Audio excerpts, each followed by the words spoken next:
An all-new 2020 starts right now.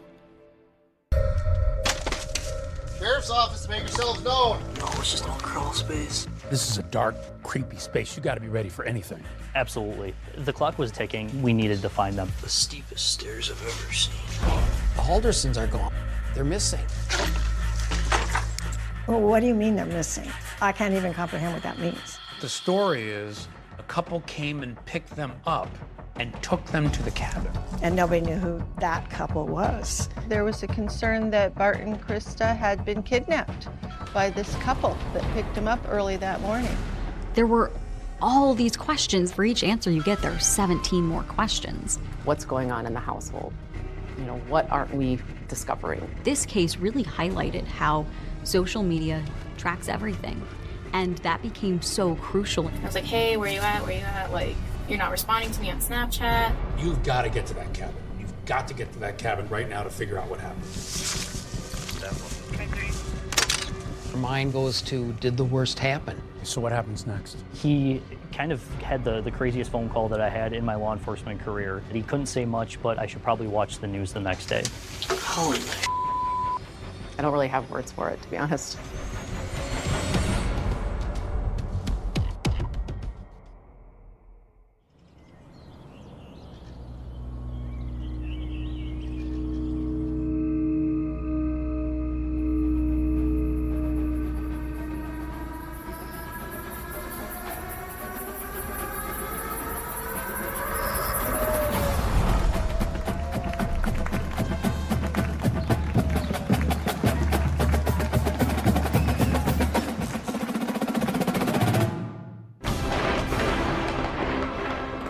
Fourth of July.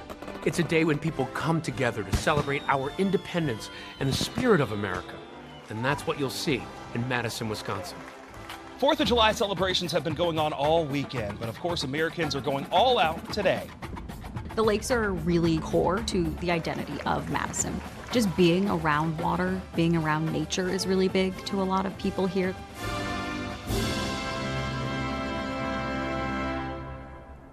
Madison is Wisconsin's gorgeous capital city.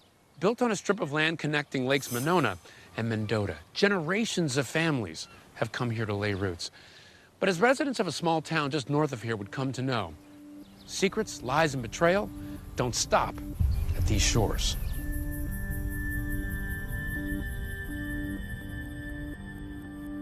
Bart and Krista Halderson lived in a community called Windsor, just north of Madison. Everyone who knew the Haldersons loved them. We used to have a horseshoe league. Bart and Krista were on a horseshoe team. We competed against them 2-3 times a year. And just being neighbors, they were just people that ran into all the time. Absolutely salt of the earth people were Bart and Krista. Their house always looked good. It was well manicured, it was well mowed, it was always taken care of. There were competitions in the neighborhood about who had the best lawn and who cared the most about their yards, and Bart cared about his yard. Krista is an administrative assistant for a local auto shop, and Bart is an accountant. Bart and Krista, they weren't rich, but they were comfortable. Yeah, they were just regular people trying to do their best. Florida, and actually he would bring his girlfriend with him. Everything was going well for everyone. I don't know any family who wouldn't want to be in the situation the Haldersons were in. But in June of 2021, the Haldersons' good fortune takes a turn. Their eldest son, Mitchell, was diagnosed with diabetes. And then right after that, their younger son, Chandler, fell down a flight of stairs at the Haldersons' home. He was taken to the hospital, and he was diagnosed with a head injury. In that picture, on Father's Day of 2021, standing next to Bart, he's got the brace on.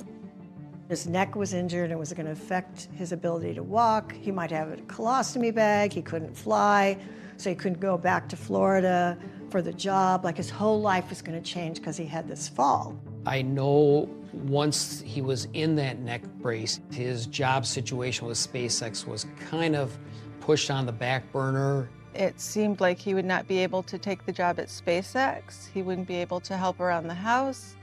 He wasn't even able to walk properly. And after that, Chandler required help. His mother would assist him going up and down stairs, would bring him meals.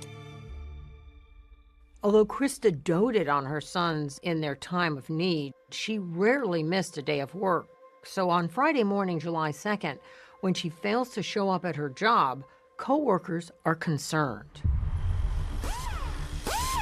Krista was one of these people who was always at work, and she always let people know what her plans were.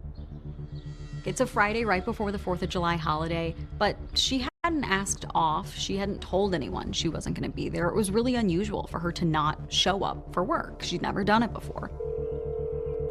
She wasn't answering her phone. A coworker decided to go over to the house and make sure she was okay. When he looked in the garage, both of the Haldersons' cars were there. The Haldersons aren't here. Their cars are here. Where are the Haldersons? Now, the Haldersons have a family cabin they love to go to on weekends. And initially, there's some speculation that this is where Bart and Krista are. But none of the neighbors saw them leave. As far as we know, no one saw the Haldersons that day. They told their neighbors when they were going up to the cabin, who they were going to be with, where they were going to be. So for there to be so many unknowns about what happened that weekend was a little unusual. And when Krista fails to make a medical appointment on Monday, it really raises red flags.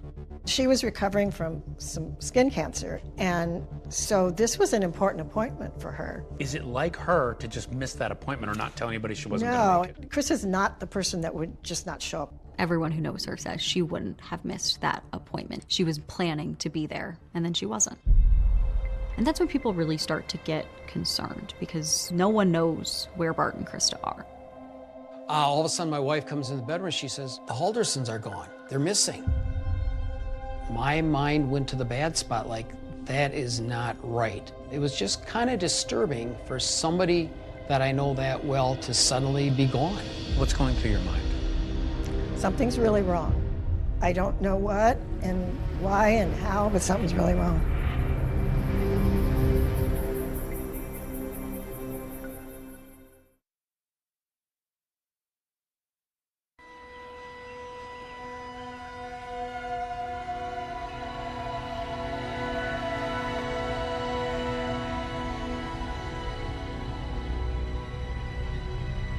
The strange disappearance of Bart and Krista Halderson is a mystery, captivating local Wisconsiners.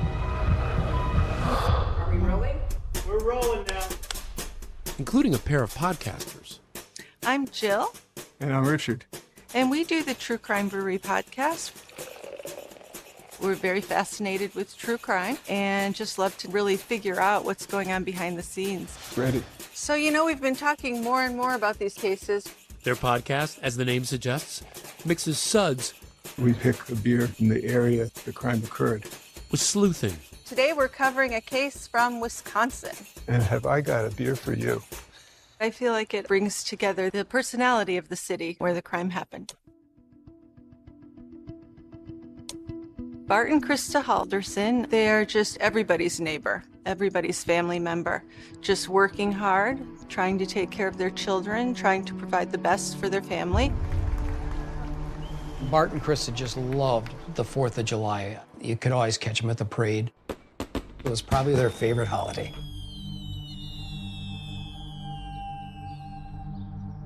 But that weekend, in July 2021, strangely, the couple are nowhere to be found.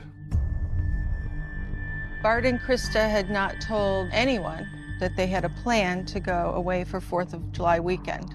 There's no explanation forthcoming as to why they're not there. So the only time people heard from Bart and Krista over the 4th of July weekend was when Krista texted Chandler on July 4th. The text to her son Chandler says they arrived at the family cabin 3 hours north. It read, "Made it safely. Love you lots." Their friends learned that she had reached out to him, which made sense. She was a mom who talked to her kids all the time. This is where we hung out and collected rocks and played games. So this is early on. It's my dad, and that's the cabin in the background. And that's Krista right there. This is Krista. I can always tell Krista by that shock of red hair. Fiery red hair. Yeah. And she was the youngest. The cabin has been in Barbie and Krista's family since the 1940s, when it was built by their grandfather. That was like the heart and soul of our extended family. The cabin was our way to get back together and be together. There was no phone, no indoor plumbing, very rustic. Sounds like this was a place where you and Krista really bonded. The cabin was where we would reunite. Chandler had told family members he knew his parents were going to the cabin for the weekend, but he was expecting them home by Tuesday the 6th. Now, Tuesday's come and gone, and the couple seems to have vanished. How did you learn that Bart and Krista were missing? I got an email from my cousin that said, please pray, Bart and Krista are missing. And I remember thinking, what do you mean they're missing? I can't even comprehend what that means. And so we started calling cousins, like what's happening? On July 7th, 6 days after Bart and Krista were last seen, Chandler heads to the Dane County Sheriff's Office to report his parents missing. Chandler says, I haven't seen my parents. We need to start looking for them. Detectives Sabrina Sims and Brian Shunk will lead the investigation, and they meet with Chandler later that day at the Halderson home in Windsor. At that point, you're here just trying to figure out what happened. Yeah, just to ask more follow-up questions and trying to get the timeline of events. His parents left around 5 a.m., basically left without a peep. From everything that you knew about Bart and Krista, was that the kind of thing they do? No, we were learning from friends and family that that's completely out of character for them to not tell people where they were going. Chandler tells detectives that his parents planned to fix a water pump and a fire pit up at the cabin, and that both were damaged in a recent storm. So he says he helped them pack supplies, including a pipe wrench, a hatchet, and gas cans for a chainsaw. He also said that they brought alcohol and cash with them. He mentioned they were maybe going to a casino to go gambling. We learned that it's out of character for them to go gambling and that the Haldersons, especially Bart, was pretty frugal with his money. When investigators inspect the Halderson home, they see both Bart and Krista's cars are still in the garage. Both their cars are still there. So what's going on with that? Chandler says, well, they went with this other couple. I don't know who they are, but they took the other couple's car. Chandler tells detectives that his parents left in an unknown vehicle, and when detectives review neighbors' home security cameras, they spot a white van driving down the Halderson street in the early morning hours on Friday, July 2nd. Could this van be the vehicle driven by that mystery couple? We were looking for a van. It was an unknown vehicle, and then we saw it on surveillance camera. Hoping he might know who the couple is, investigators speak to Chandler's older brother, Mitchell, who lives close by. But he says as far as he knows, none of his parents' friends went with them to the cabin. Nobody knew who that couple was. No phone numbers, no names, nothing. I mean, for them to drive up to the cabin with somebody that nobody even knew who they were, that was very odd. Where's the other couple? That was the other thing. Where's the other couple? Because no one's heard from them, whoever they are. They're gone. Their cars are here. What are you thinking? I think at that point we decided we need to send a team up to the cabin. You've got to get to that cabin right now to figure out what happened. Yeah. I have to imagine your mind starts going to terrible places. Yeah, your mind starts thinking all kinds of things. And when investigators finally reach the cabin in the woods, Sheriff's Office, make yourselves known. what or who will be lurking in the shadows? What's a little crawl space? Holy.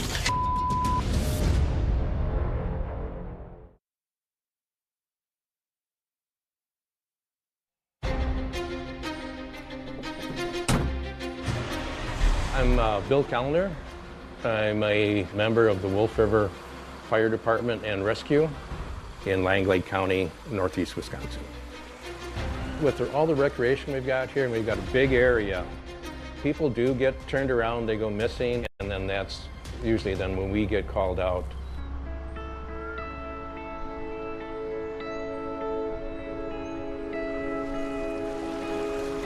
The Wolf River area is really a nice area, fairly lightly populated, but we've got a lot of great recreation. We've got the Wolf River, very popular fishing stream, lots of recreational opportunities. We've got the rapids on the river go up to class 3. We've got heavily wooded area. Much of our township is in the Chequamegon-Nicolet National Forest.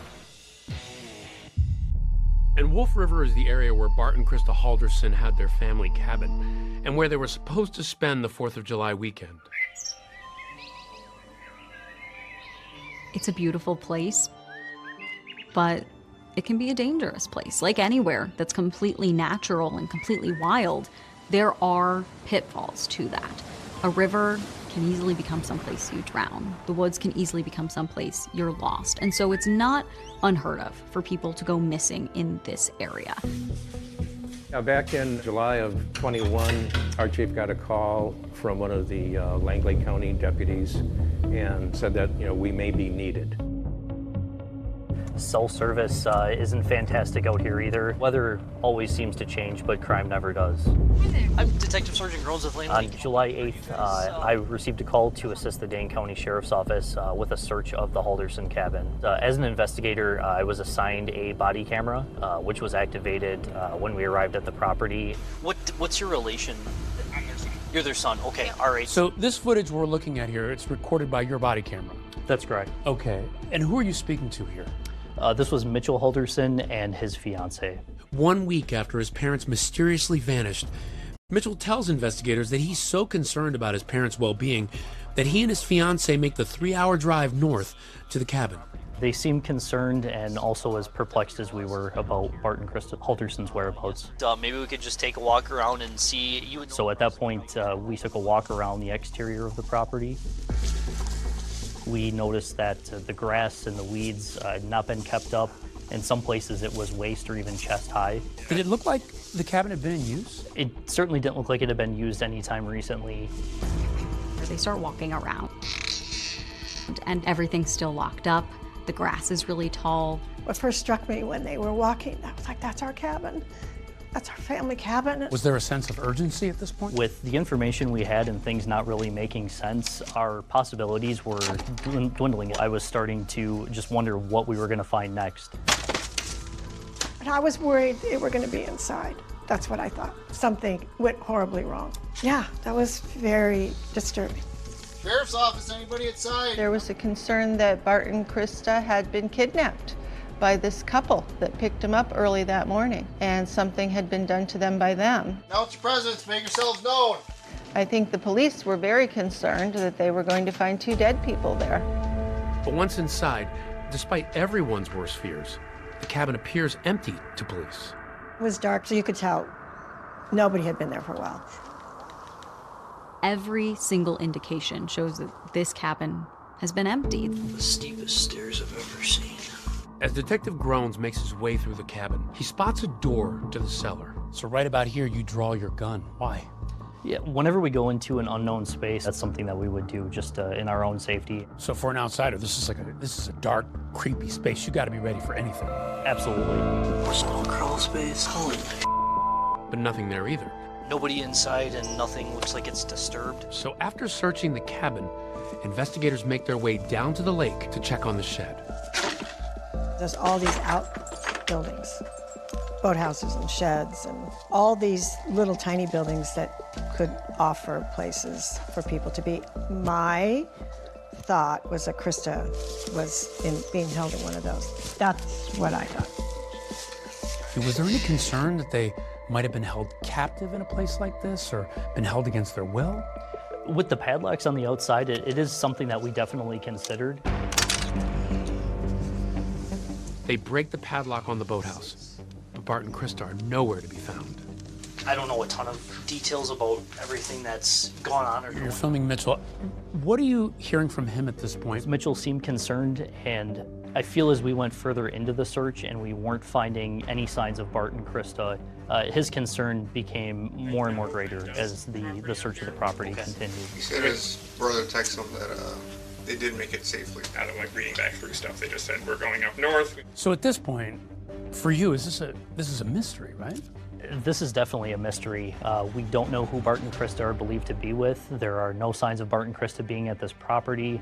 Do you know, did they have any friends, like they might have gone to their cabin in the area? I have to assume they came up to someone else's cabin, but I don't know who. Really nowhere for us to even suggest looking next at this point. We didn't have anywhere to go. We didn't have a name. We didn't have a vehicle. We didn't have a location. Truly looking for a needle in a 900 square mile haystack. And then the question is, okay, if they're not at the cabin, where are they? There were no bodies, there was no anything. So we didn't know what happened, but of course your mind goes to, did the worst happen? Are Bart and Krista still alive? As investigators and volunteers prepare to scour the county in search of the missing couple, news is spreading about Bart and Krista's disappearance. We have team coverage on these breaking developments. Bart Halderson and his wife Krista have not been seen since July 1st. What happens next?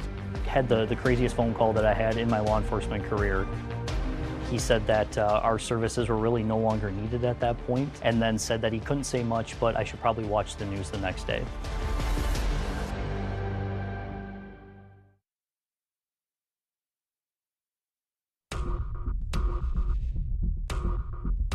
Authorities are still searching for a Windsor couple who have not been seen in days. My wife is pretty shook up too. I mean, they're a very nice couple, very nice family. It's been a week since Bart and Krista Halderson were last seen. And while Mitchell Halderson is up at the family cabin searching for his parents, his younger brother Chandler is back home in Windsor, canvassing the neighborhood. He's seen on the neighbor's home security camera footage obtained by investigators. What are you seeing on the home security footage later? Chandler was going around to neighbors. You would see that they had Ring cameras or some type of security cameras on the outside of their homes. So he was going and asking them, you know, if they had reviewed the video footage. Remember, one of those neighbors' home security cameras captured this mysterious white van, but it led investigators to a dead end. And yet, Chandler presses on. Chandler is recorded on one Ring camera asking a neighbor about their security system. And anyone would have like security cameras and stuff like that. We do. He's going from neighbor to neighbor asking them, hey, this camera, I see it. Does it point at the road? Does it see our driveway? What does this see? Take care of things. Bye. Chandler approaches another neighbor's house and waves to the camera. My name is Chandler Halderson. I live just down the road. Oh, yes. And there's one house where they have more of a professional surveillance system on the home. So he speaks to the woman there. If you were able to capture the road or my house. They discuss camera angles and whether their camera has night vision. He discovers that one is a wide-angled camera. He looks to see what part of the street that would cover. Yeah, did it capture anything on? We don't know. You can see he's really sleuthing, trying to uncover whatever evidence these neighbors may have. He was asking questions such as, can you see the road? Can you see vehicles drive by? He's out trying to figure out if anything was seen on the outside of his home at that point, you know, from when his parents went missing. He asks, could there be any footage of my parents being driven away early in the morning on the 2nd? Do you have any footage? It would be maybe helpful to the investigation to see what kind of car picked them up, of course. One household actually told him that police had already collected the video. The police actually came and downloaded everything they have. So they were here, I think till like 9 o'clock last night and downloaded all the video she's got. Chandler walks up to yet another neighbor's house and rings their bell.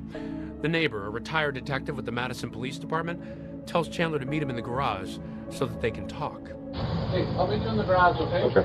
The neighbor says he had a gut feeling that he should record the conversation, which he would later turn over to police. Sorry about what's going on. What it is, but I was wondering if your door camera. You do have it right now. Does it pick up the road? Some, yes, some it does. Would you have any notifications from Friday morning, early, before 6:15? We can check. That's not a problem. Chandler's quest doesn't end there. Bart and Krista Halderson of Windsor had plans for the 4th. He heads to WKOW, an ABC news station in Madison, which has been broadcasting Bart and Krista's photo. At this point, Chandler, he talks to reporters. But Chandler says he's reticent to go on camera, saying he fears retaliation from whoever may have taken his parents.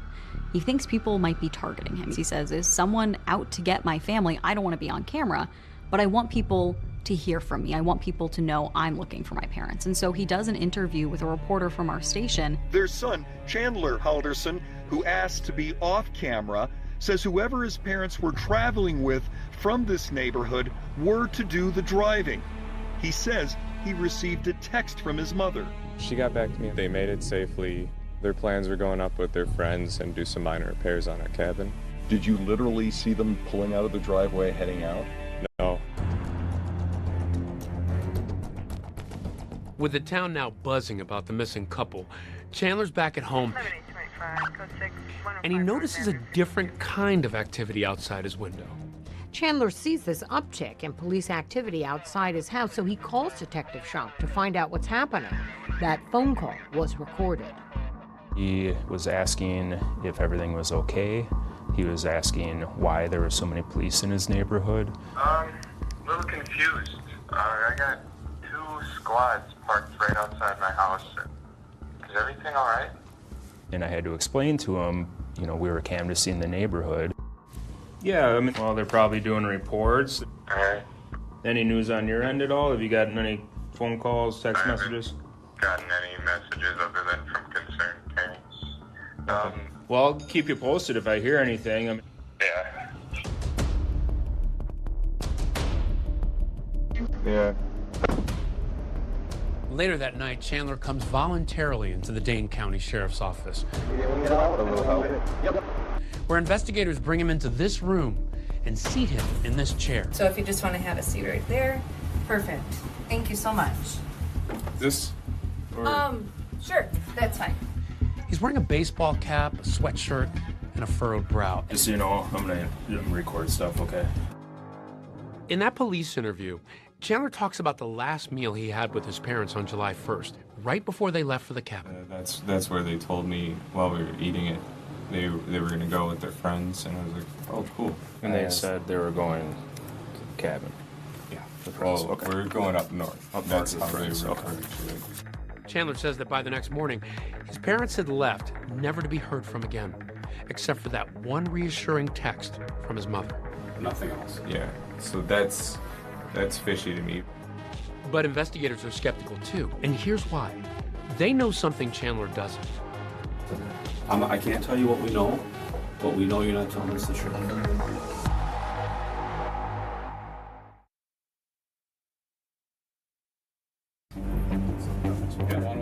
Investigators have asked Chandler Halderson to come in for an interview, and they've also asked for his girlfriend, Kat Melender, to come in as well. Both agree to come in voluntarily, and they're in separate rooms while police act on a new tip that's come to their attention. A farmer in Cottage Grove, a town about 20 miles away from the Halderson home in Windsor, reports a suspicious sighting earlier in the week. That's when they find something that really changes this entire investigation. One of the residents at the farm said that Chandler had come over to the house on July 5th with a vehicle and backed it up against some wooded property and saw him walking from the wooded area and found that to be unusual. You start searching the farm. You notice something overhead. What was that? One of the detectives noticed what he believed to be turkey vultures flying around over the wooded portion. What is a turkey vulture? Turkey vultures are large birds that feed off typically dead animals. They're scavengers. What does that trigger in your mind? He said that from his past professional experience, it kind of indicates that, you know, there's something dead in the area. And was this in the area or a similar area where Chandler's car had been parked? Yes. So the detective ended up walking the path that he believed that Chandler was on. They start to look a little bit closer. They go into the woods and then they see a pile that doesn't look normal. There, amidst the matted grass, investigators discover what appears to be the torso of an unidentified male body. It was determined that the individual was shot, dismembered after they were killed. Hidden inside an oil drum near the body, investigators find a pair of scissors, a saw blade, and bolt cutters. But even with this grisly discovery, investigators will have to wait for the medical examiner to confirm that it is indeed Bart Halderson. I mean, things at that point really changed for everybody in the case. So right there at that moment, this goes from a missing persons case to a homicide. Yes. But here's what else has investigators intrigued. That farm has a link to someone very close to the Haldersons. So the farm in Cottage Grove, it's Chandler's girlfriend's family. They're there over 4th of July weekend. They're celebrating.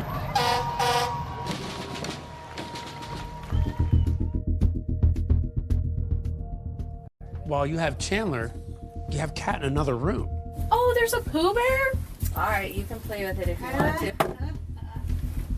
Kat draws a smiley face on a sequin pillow and clutches a Winnie the Pooh bear. A detective offers Kat a cookie to help put her at ease. I can't eat well when I'm nervous, so. Okay. Can nibble with the cookie. Yeah. Baby steps. There's no chocolate in there. Yeah. Test the water to make sure the police aren't trying to poison me. No, we're not. So tell me about what's happening here. We just wanted to hear her side of the story, as she's the one that was closest to Chandler. Talking to Kat Melander, investigators find out that Chandler visited the farm on the 4th of July with her, but the next day he returns to the farm alone, unannounced. No one really knew he was coming. He came there alone. Chandler went to the farm because my mom's fiance lets him walk in the pool because it helps stretch out his legs, make him feel better. Except he wasn't using the pool. Kat's mom and her fiance say they saw his car parked on the property, but no sign of Chandler. Until... When they're in the pool, they look up and they see Chandler now walking. He doesn't have his shirt on. He comes to the pool and says, "Hey, can I get in the pool too?" He was supposed to be there swimming in the family pool because he needed to swim for some therapy he needed to do. He was not swimming. She saw him coming from the wooded area and found that to be unusual. Oh, okay. So what struck her is while he was supposed to maybe be there to swim for his therapy, he was not swimming. Correct. What I find interesting is you ask her, would anybody want to harm the Haldersons? Any friends or relatives that they've been having problems with that you can think of? No? No. I just can't see someone killing them. Like, that's the thing. Like I thought, like, maybe they got into a car accident, like, maybe their car's on the side of the road, like, I even thought, like, maybe that happened and someone took them to the hospital and they're just Jane and John Doe. Like, if someone killed them, it would have to be someone they, like, didn't know. She seems generally like, are you kidding me? No. Not them. What do you make of that? What do you make of her response to whether or not somebody would want to harm them? I think that she's telling an accurate story there. Talking to friends and family members, no one would want to hurt the Haldersons. Did you get the sense that she thought that Chandler had anything to do with this? You don't think he had anything to do with his mom and dad being unheard from? No. No. No. All my friends I've talked to, they're like, no, not Chandler, no. Like, that'd be crazy. I just don't see him killing Mr. and Mrs. Halderson. Like, he had SpaceX. Like, why would he jeopardize something he, like, would dream of? I don't think she thought he had anything to do with it. Not even suspicions, not even maybe, just nothing to do with it. Couldn't be Chandler. Now remember, detectives in that interview room haven't told Chandler about any of these discoveries they've made. But that's about to change. How does him not knowing about that human torso affect the way you interview him, the way you talk to him? Hey Chandler, how are you doing? So the way we wanted to interview him initially was to have him lay out the story of what he was telling us from the first night. So I think it's time we start talking about what happened to your parents. Like the truthful version. So at that point, after we let him tell his entire story, we confront him and say that we know more than what he believes. We told him to come clean, basically not using those words, and we told him to tell us the truth. Listen to me. This is the only chance you're going to have to tell us the truth. Okay. That's when investigators lower the boom on Chandler. This is your chance to tell us why. Okay? I'm not BSing you. Okay? So can we do that? Now, it's time for the really hard questions. There's still another half of this couple that's missing. If this turns out to be Bart's body, where is Krista Halderson? So your mind starts thinking, well, what about Krista? You know, where's she? What happened to her? No one's seen Krista, no one knows where Krista is, but they also haven't found a body. So the question is Krista still alive? If she is, where is she? And this all leads some to be asking, is Chandler covering up for his mom? Could she have had something to do with Bart's disappearance?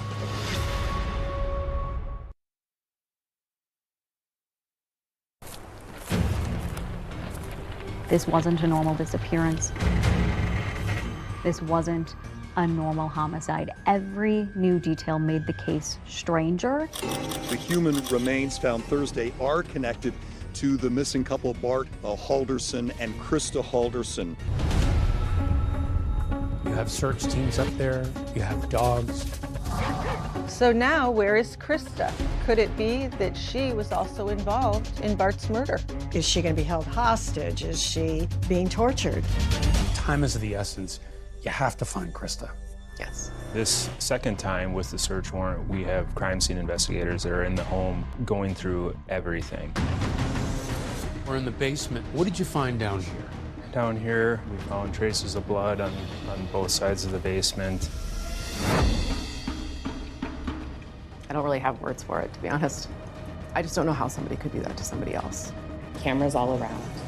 We know that Bart went into that home and never came out. Everything seems so evil. Chilling. Unbelievable.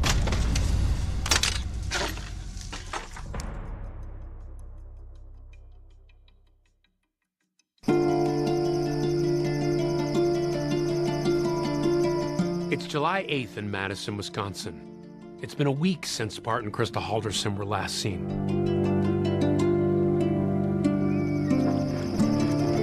It can really feel warm there in the summer, even when you're not under the microscopic lens of the police.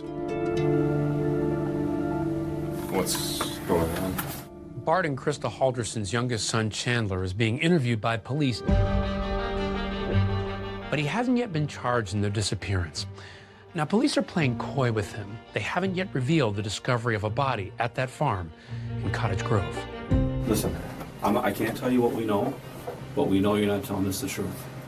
We know your parents are no longer with us, okay? And we know the reason why. So far, nothing Chandler's told police has panned out. He told them and everyone else his parents went up to the cabin for the 4th of July weekend with some other couple, and nobody knows who they are. A search of the cabin clearly showed no one recently had been there.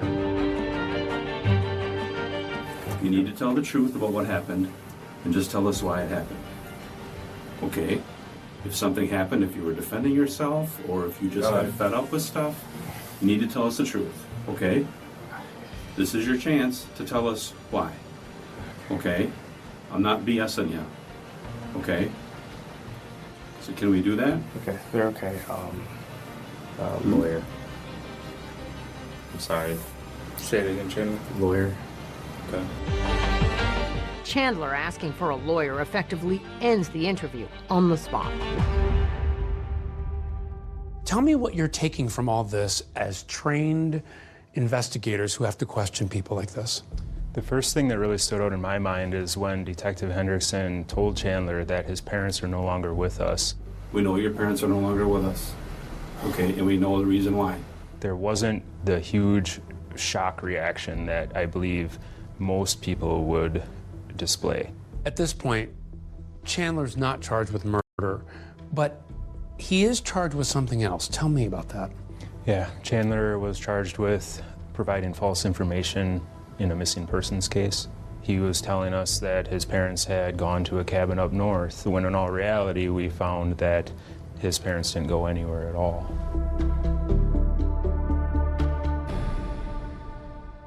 their son Chandler was arrested Thursday for allegedly providing false information to investigators.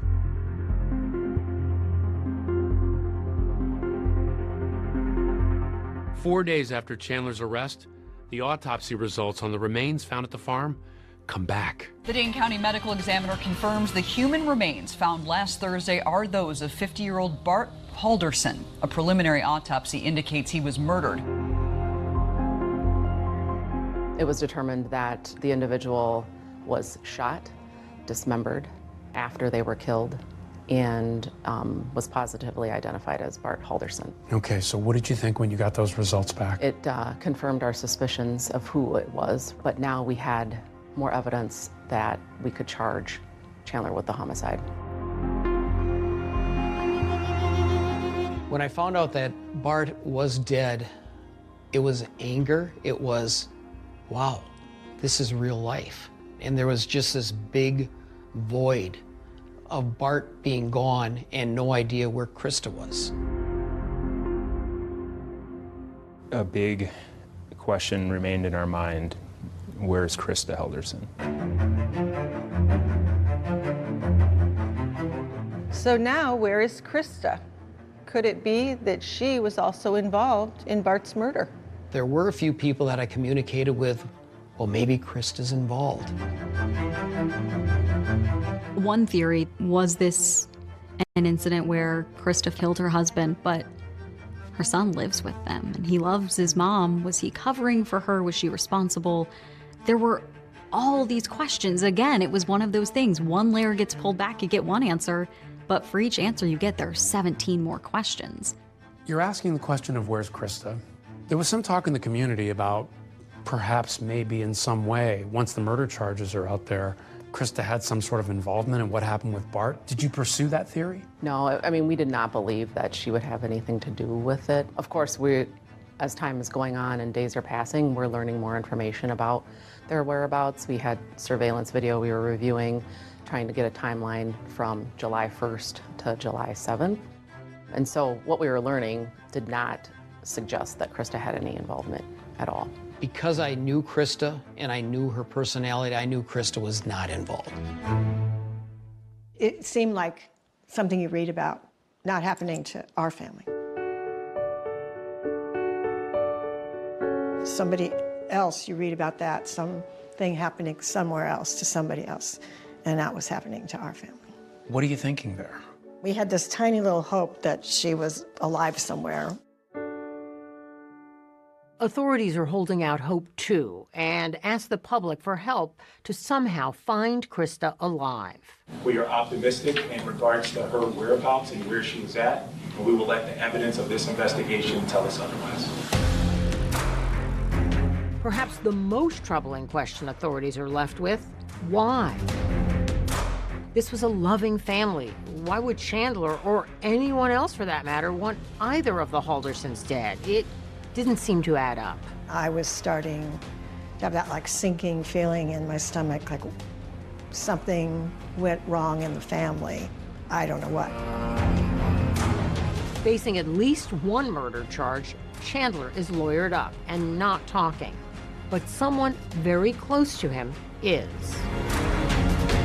She had her cell phone back and had found something in her cell phone that she wanted to provide to us. It's from Snapchat. I don't know if you use the app. And you know how Snapchat messages disappear? One of Chandler's didn't.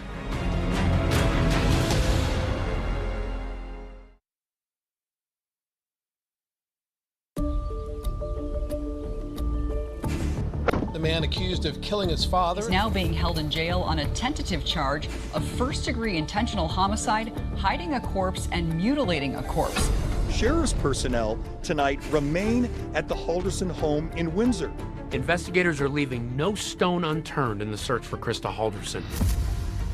But with Chandler now in custody, hope is fading fast. Every minute that passes becomes more crucial. And there was just this big void of Bart being gone and no idea where Krista was. I'm hoping she's alive. A big question remained in our mind: where's Krista Halderson? But things are about to take a dramatic turn. When police first spoke to Chandler's girlfriend, Kat Melander, she voluntarily gave them her cell phone. And on it, they found a vital clue to their investigation. By the time Kat comes in for a second interview, both she and police realize how important it can be. Is there something you want to tell us right away? She comes to the realization that she didn't tell us everything and that she had something on her phone that could be helpful and valuable to finding the Haldersons. And it wasn't something that she intentionally withheld from us. Tell me what you find on Kat's cell phone. During the review of Kat's cell phone, we found numerous clues and treasures that I don't even know she knew she had. We found all of their message history, and we also found a screenshot of a Snapchat location that she had had.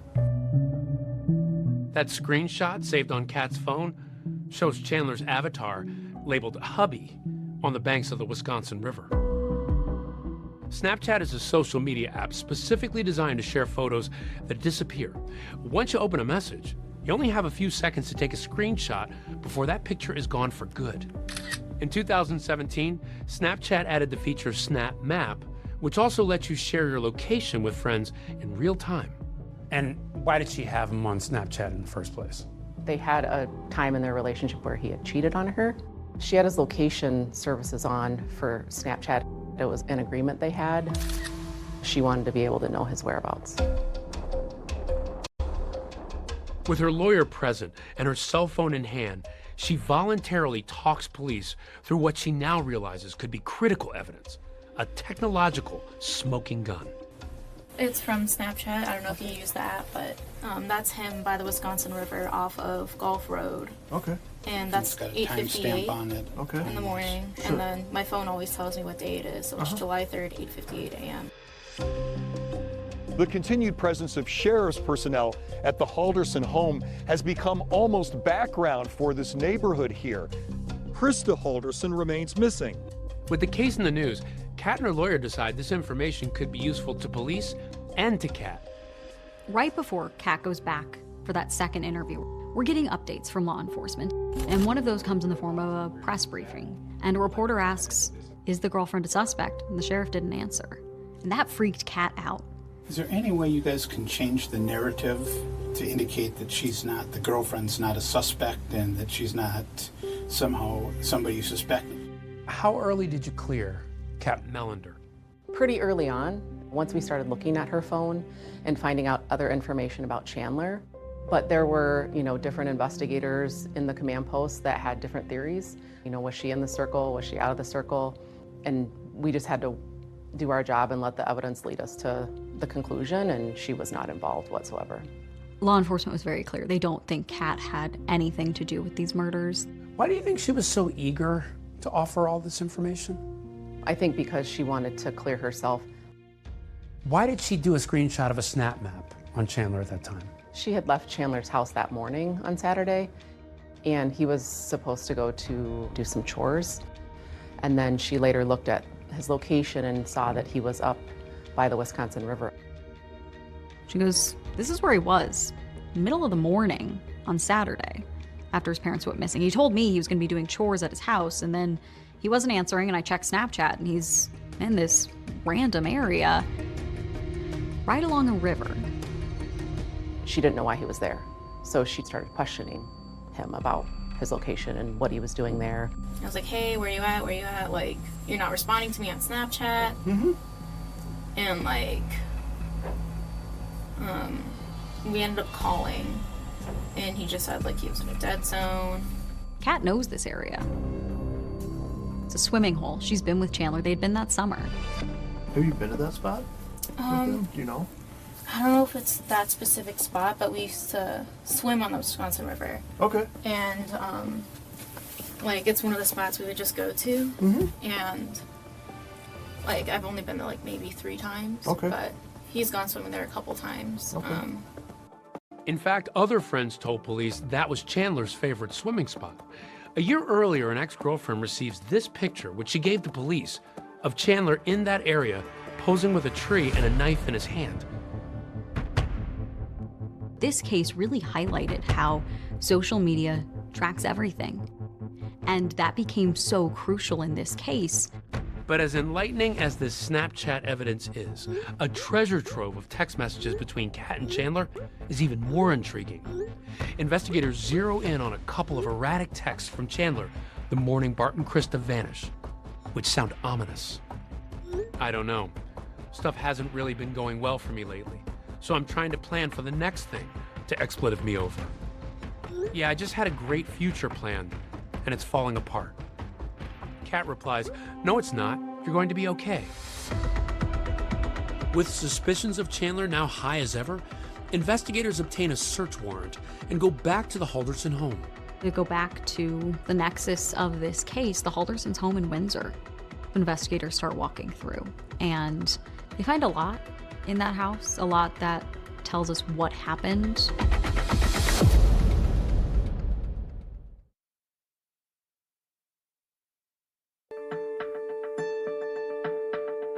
The Dane County Sheriff's Office now considers this to be a homicide investigation. That's because they found the remains of Bart Halderson late last week in a rural area of the town of Cottage Grove. On July 11th, a judge authorizes a search warrant of the Halderson home in Windsor. It's where they were living with Chandler. It was the last place we know Bart and Krista were. So investigators start walking through. Investigators are familiar with the home as they'd been there just a few days earlier. To step back a little bit, this isn't the first time you've been to the house, right? Right. Okay, so what did you do the first time when you were in the house? What did you find? When we were in the house the first night on July 7th, Chandler did walk us around after we interviewed him and showed us what he wanted us to see around the home. As the investigators entered the den on that initial search, they noticed the fireplace looked not quite right. It has a glass front, 4 glass panels, or there's supposed to be 4, but one of them is missing.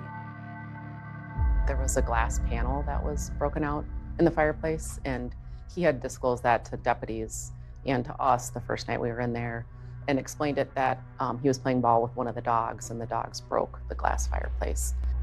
And so that was his story. Dog broke a panel, there was broken glass everywhere. I was cleaning it up, I cut my foot, I got some blood everywhere.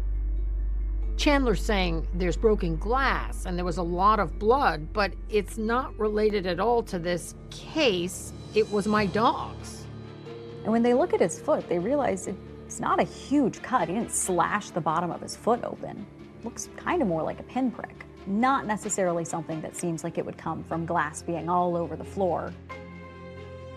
Found his blood, but did that line up with what he said about cutting his foot? And that's why that blood was there?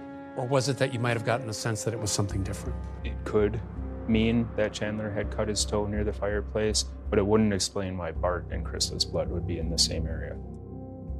And on that second search of the home, luminol testing would reveal traces of blood belonging to Bart and Krista Halderson in the living room, leading investigators to believe they've both been murdered. But as they continue their search, they find more ominous evidence. During the search warrant, we did find 2 cell phones and Bart and Krista's driver's licenses wrapped in tinfoil in a shoe in the garage. What does that tell you? That told us that Bart and Krista didn't go anywhere. And how does that poke holes in what Chandler told you? Chandler had told us that he was messaging back and forth with his mother, Krista, on Sunday, and that Krista was messaging him that they made it, and that they were going to be watching the fireworks in the parade. We found that that was not true. How could she be texting him if her phone is sitting right there wrapped up in aluminum foil? Yes. The phone proved that Bart and Krista never left their house. They never went to the cabin. The only other person who was home was Chandler. Do you have any sense of why they were wrapped in aluminum foil? I think Chandler thought that would protect them from cell phone towers. Detectives also did an extensive search of Chandler Halderson's bedroom, resembling something like an armory. So in Chandler's bedroom, we actually located a case of approximately 480 SKS rifle rounds. So we're in the basement now. What did you find down here? Down here, we found traces of blood on both sides of the basement. We had the shell casing that we had located over here. There was some other blood evidence on different items down here. Okay, so you have the blood, the shell casing. Did this tell you, along with the other evidence, where Bart and Krista were killed? It did, yeah. They were killed down here. So you had the shell casings, you had the ammo, but you didn't have the murder weapon. Where was that recovered? The rifle was recovered at the farm in Cottage Grove. The weapon was found hidden in a barn on the farm's property. No one had any idea it was there. Chandler really liked first-person shooter video games. And in those games, you can choose what weapon you use. And he liked to try a variety, you know, he wasn't a single gun type person, but he liked the SKS rifle in those video games. He used it a lot. Now you have a link between the shell casings and the ammo and this gun at the farm. Yes. The picture that we were seeing at that point is that Chandler had murdered Bart and Krista Halderson in the home and went through extensive work to dispose of their bodies. What was the reason for it? All in all, they were a loving family from what we were told by everybody. Those questions, prosecutors promise, are about to be answered. The lawyers will now make opening statements.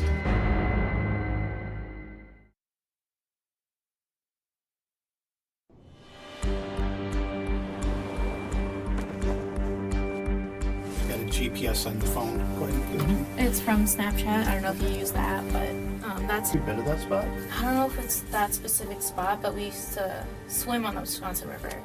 Investigators already have the snap map from Chandler Halderson's girlfriend, placing him at the Wisconsin River. But it's a second tip of a random sighting that piques their interest. We had sent a detective up to the Wisconsin River area. One of the neighbors happened to come over to that detective and tell him that she had seen a strange or suspect male in that area the week prior. We arranged for a larger team of detectives to go up to the area, and we wanted to do a land search of that property. They go where Chandler was. It's a dense, vegetative area, wild state land, in between, you know, a road and the river. You have search teams up there, you have dogs.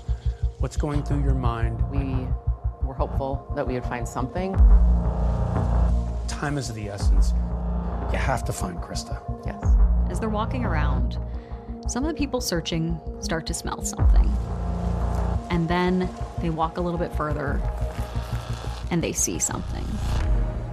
What did you find at that location? In close proximity to each other, there were dismembered body parts. The Dane County Medical Examiner's Office, working in partnership with the Wisconsin State Crime Lab, has confirmed the DNA obtained from part of the dismembered human remains as matching 53-year-old Krista Halderson. I was just angered. I was shocked, felt sick to my stomach. I mean, these are honest to goodness friends. It's just so graphic. I don't really have words for it, to be honest. I see you thinking about it, and it's almost brings about some emotion in you. For sure. I just don't know how somebody could do that to somebody else, especially if it's their parents, right? We go to homicides all the time. We go to murders all the time. And a lot of that stuff is in the heat of the moment. This is just a whole nother level of emotion. The location where Krista's remains are found seems familiar to at least one detective. And then it clicks when he sees a unique tree trunk, the same one in that photograph given to police by Chandler's ex, showing Chandler near his favorite swimming spot. Chandler Halderson is now officially charged in the death of both of his parents. Chandler Halderson pleads not guilty to all the charges.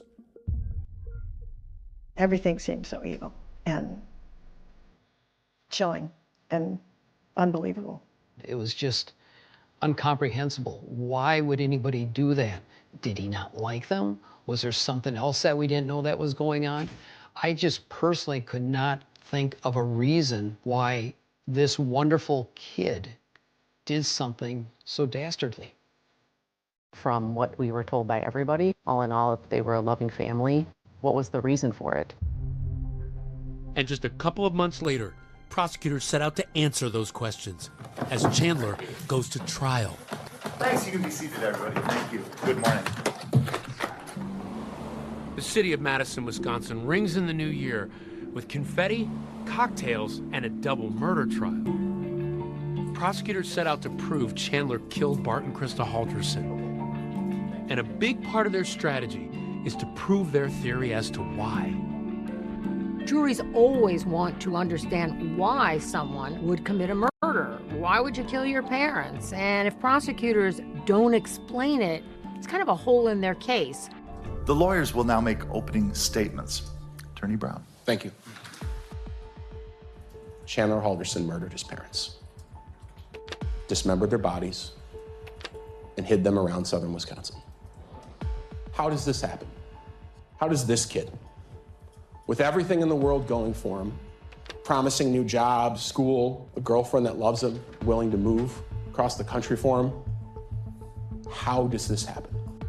The jury hears about Chandler Halderson's IT degree, studies in renewable energy, a dream job at SpaceX, and a new life with his girlfriend in Florida. He was about to embark on a career that people in the IT field could only dream of. But they also hear about what prosecutors say was a concoction, a total fabrication of the events leading up to Bart and Krista's disappearance.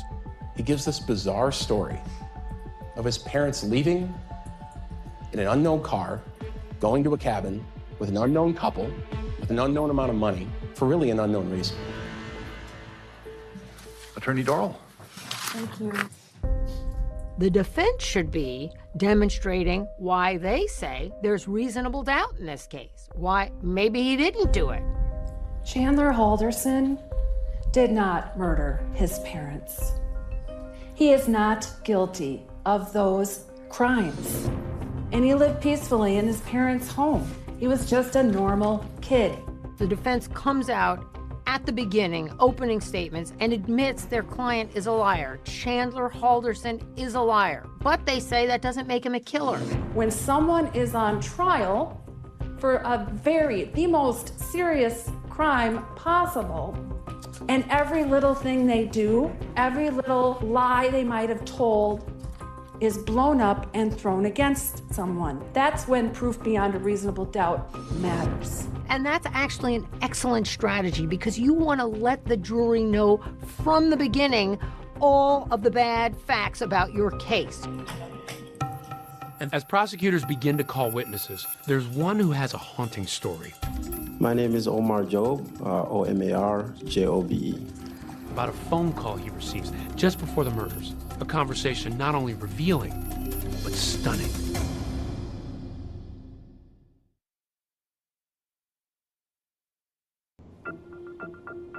The trial continues for Chandler Halderson, who's accused of killing and dismembering his parents Bart and Krista Halderson. Chandler Halderson is on trial for the murder of both his parents. And from jump, prosecutors promised the jury they'd hear the reason why. And in their opening statements, prosecutors told the jury it all started because that promising future Chandler supposedly had was a mirage. Called to the witness stand, Omar Jobe, a Madison College enrollment officer, who says his phone rang on June 29th. It's a call, he says, he won't soon forget. Was that call recorded?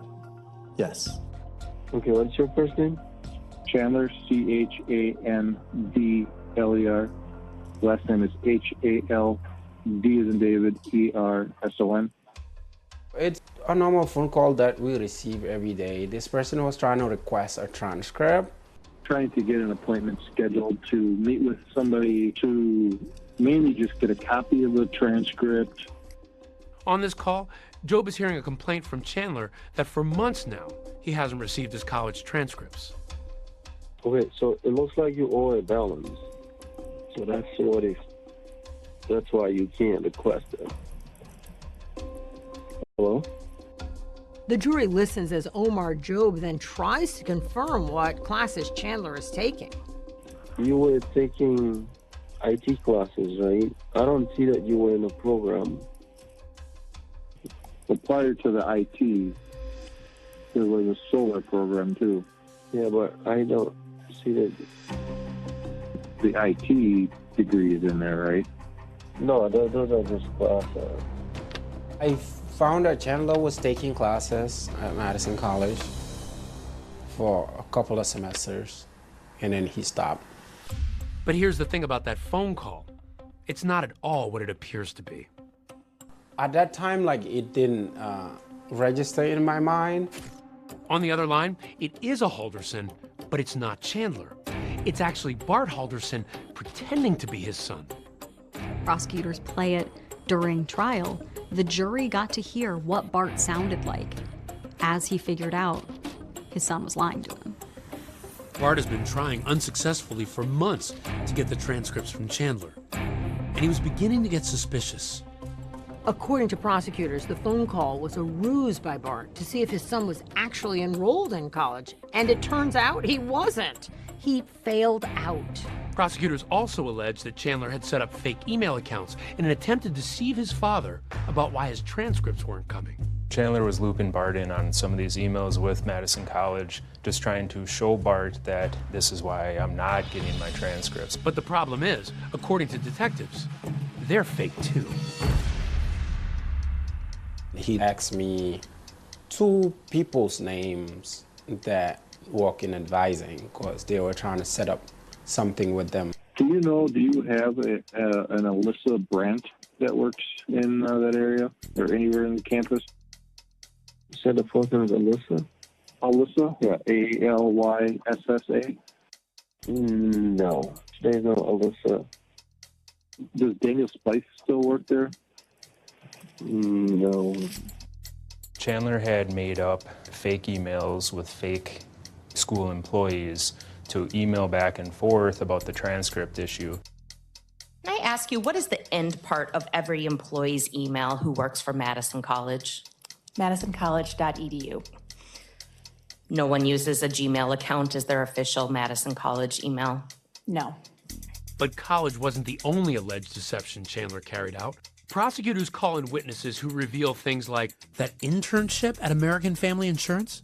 I found no record of that person working for American Family. The job at Elon Musk's SpaceX. Were there ever any emails regarding a job application or employments with SpaceX? No. Prosecutors argue that essentially everything he supposedly had going for him, none of it was real. The defense did not cross-examine these witnesses. Cross-examination? No, thank you. The defense always has to balance between aggressively cross-examining witnesses and alienating the jury. So the insurance company internship, the SpaceX opportunity, the going to school, all a lie. All lies. Yep. So you're hearing this at the trial. What did this make you think of him? That he's not anybody who I thought he was. It's an explosive claim in court. Authorities say Chandler has been perpetrating this catfish scheme for at least a year. The call to Madison College would turn out to be fateful, and the last recorded words of Bart Halderson. Okay, that should do it then. Okay, thank you for your help. Bart then sends Chandler a text. I spoke with Omar Job. Bart sets up a meeting for July 1st with a school administrator and plans to bring Chandler along. Around 2 p.m. that day, Bart sends this text to his son. I'm ready whenever you are. It's the last text message from Bart, and the last day Bart and Krista are seen alive. When Bart figured it out, Chandler realized he could lose everything. Prosecution, the story they painted was that Chandler gave himself no other option. Not long after that, Chandler asked his mom to stop at the gas station and pick up soda. Chandler's text says, Dad's phone died. Text or call me and get soda on your way home. I have an extra hour of work. Krista replies, Kay, I can, smiley face. That would be the last text from Krista Halderson. As if the alleged motive wasn't already shocking enough, there was Chandler's whole history of a debilitating head injury, which prosecutors say was also untrue. Late June, early July 2021, Chandler had just fallen down the stairs. He had this injury that he said could cause lifelong side effects. By all accounts, the fall stopped Chandler's life. Prosecutors entered this photo into evidence at trial to support their theory that Chandler's fall is part of an alleged web of lies. Prosecution calls the ER doctor to dispel that myth. I'm an emergency physician at the University of Wisconsin Hospital and Clinics. What, in this case, did you diagnose Mr. Halderson with? I believe he was diagnosed as having a mild concussion. The patient had some residual neck pain, so he was given a collar to go home with for support.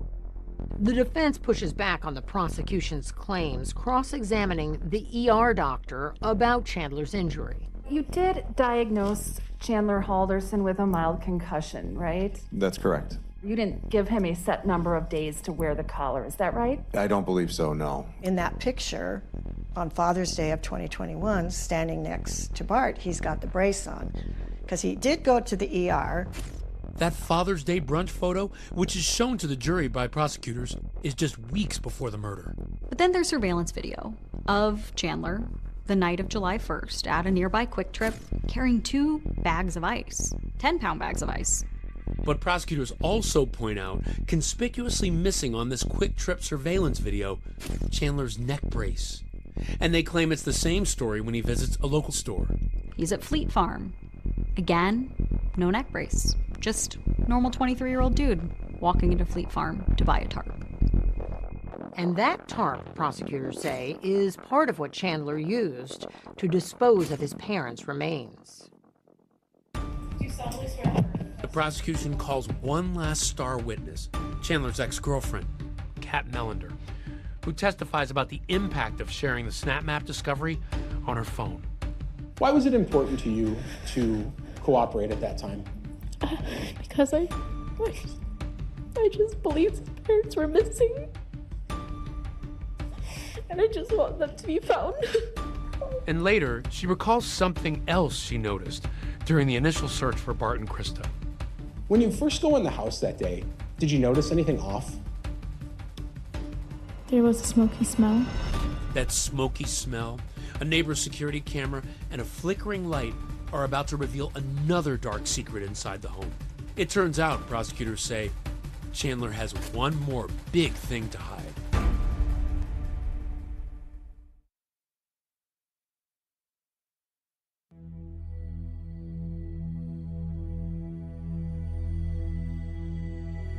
It's day 7 in Chandler Halderson's trial, as he stands accused of the murder of his own parents in what prosecutors say was a desperate attempt to conceal a secret web of lies. But what the jury hears next is some of the most disturbing evidence yet.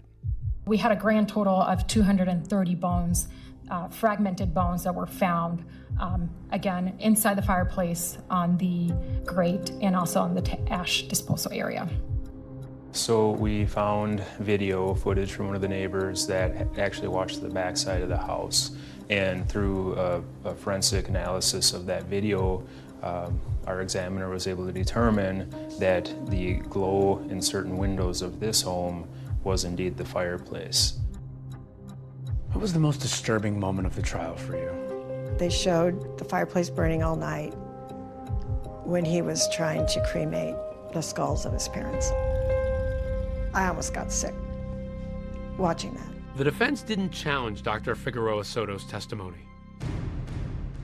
After 8 days of testimony, it's the defense's turn. Everyone's wondering what Chandler's case is going to be. But in a surprise move, the defense rests without calling a single witness. Attorney Dorrell, will other witnesses being called this morning? No, Your Honor. Watching this trial, it was so one-sided. There were 8 full days of testimony from the prosecution. They had so much evidence. The defense was the opposite. At this time, I will invite the state to present its closing argument.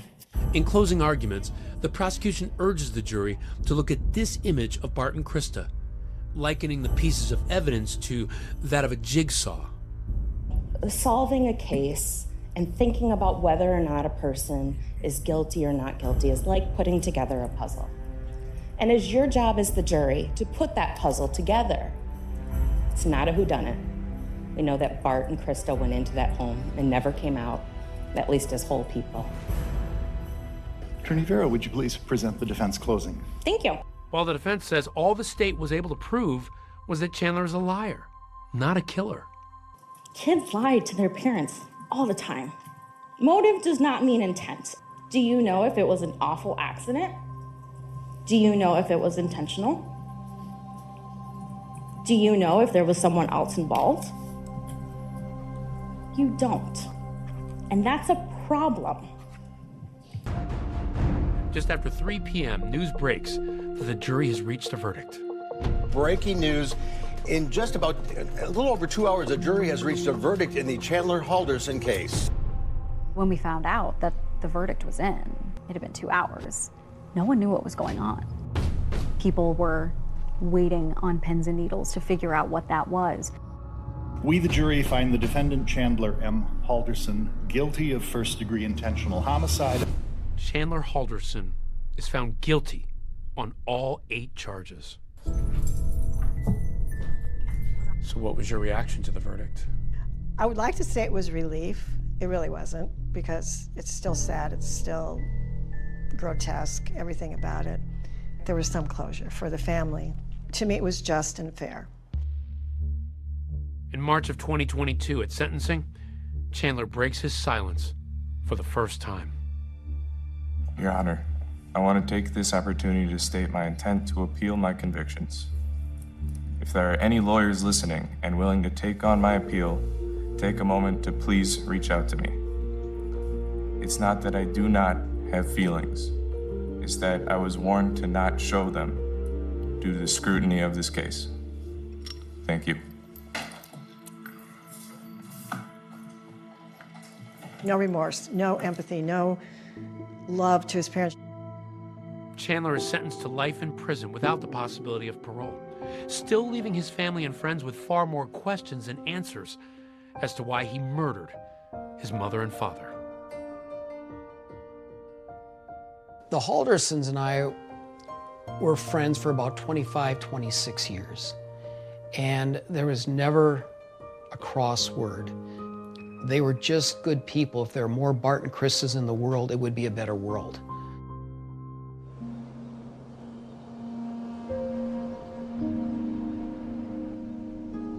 If Chandler would have just asked for help, what do you think Barb and Krista would have done? They would have given everything and anything to help him. They would have been there. That's the kind of people they were. If you could talk to Krista one more time, if you just had one more moment to say something to her, what would it be? I would say you were a great mom.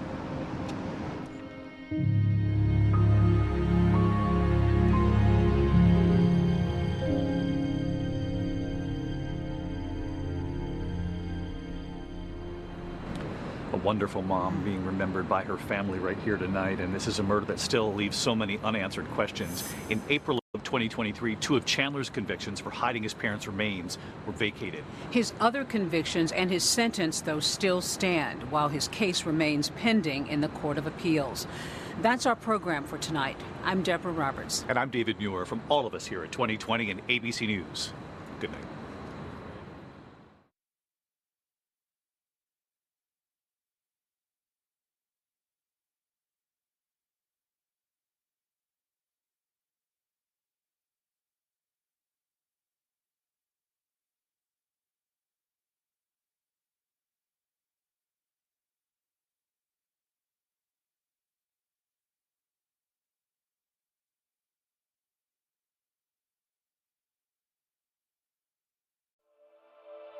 An all-new 2020 starts right now. Sheriff's office. I do smell something. This was a slaughter. Make no mistake about it. And what did you find when you got inside? All right, I got her feet right here. This is weird, dude. First thing I noticed was the rose petals everywhere. Something I've never seen before. I definitely thought that whoever killed her brought those flowers in. Now, the stunning court case making big headlines. It's the last time you talked to your sister. And then she was gone. She's got a young daughter that's 9. So you had to tell her that her mother was dead. And her response was, who did it? I have great fear for my daughter's safety. Why do you think I left the country? There's been a custody battle. Where were you when Christina was murdered? Italy. But at this point, I'm getting worried about where we are. I really don't know if I want to comment more, if this is what I think it is. Rarely do you ever have a murder where you get to see the bad guy walk through the front door.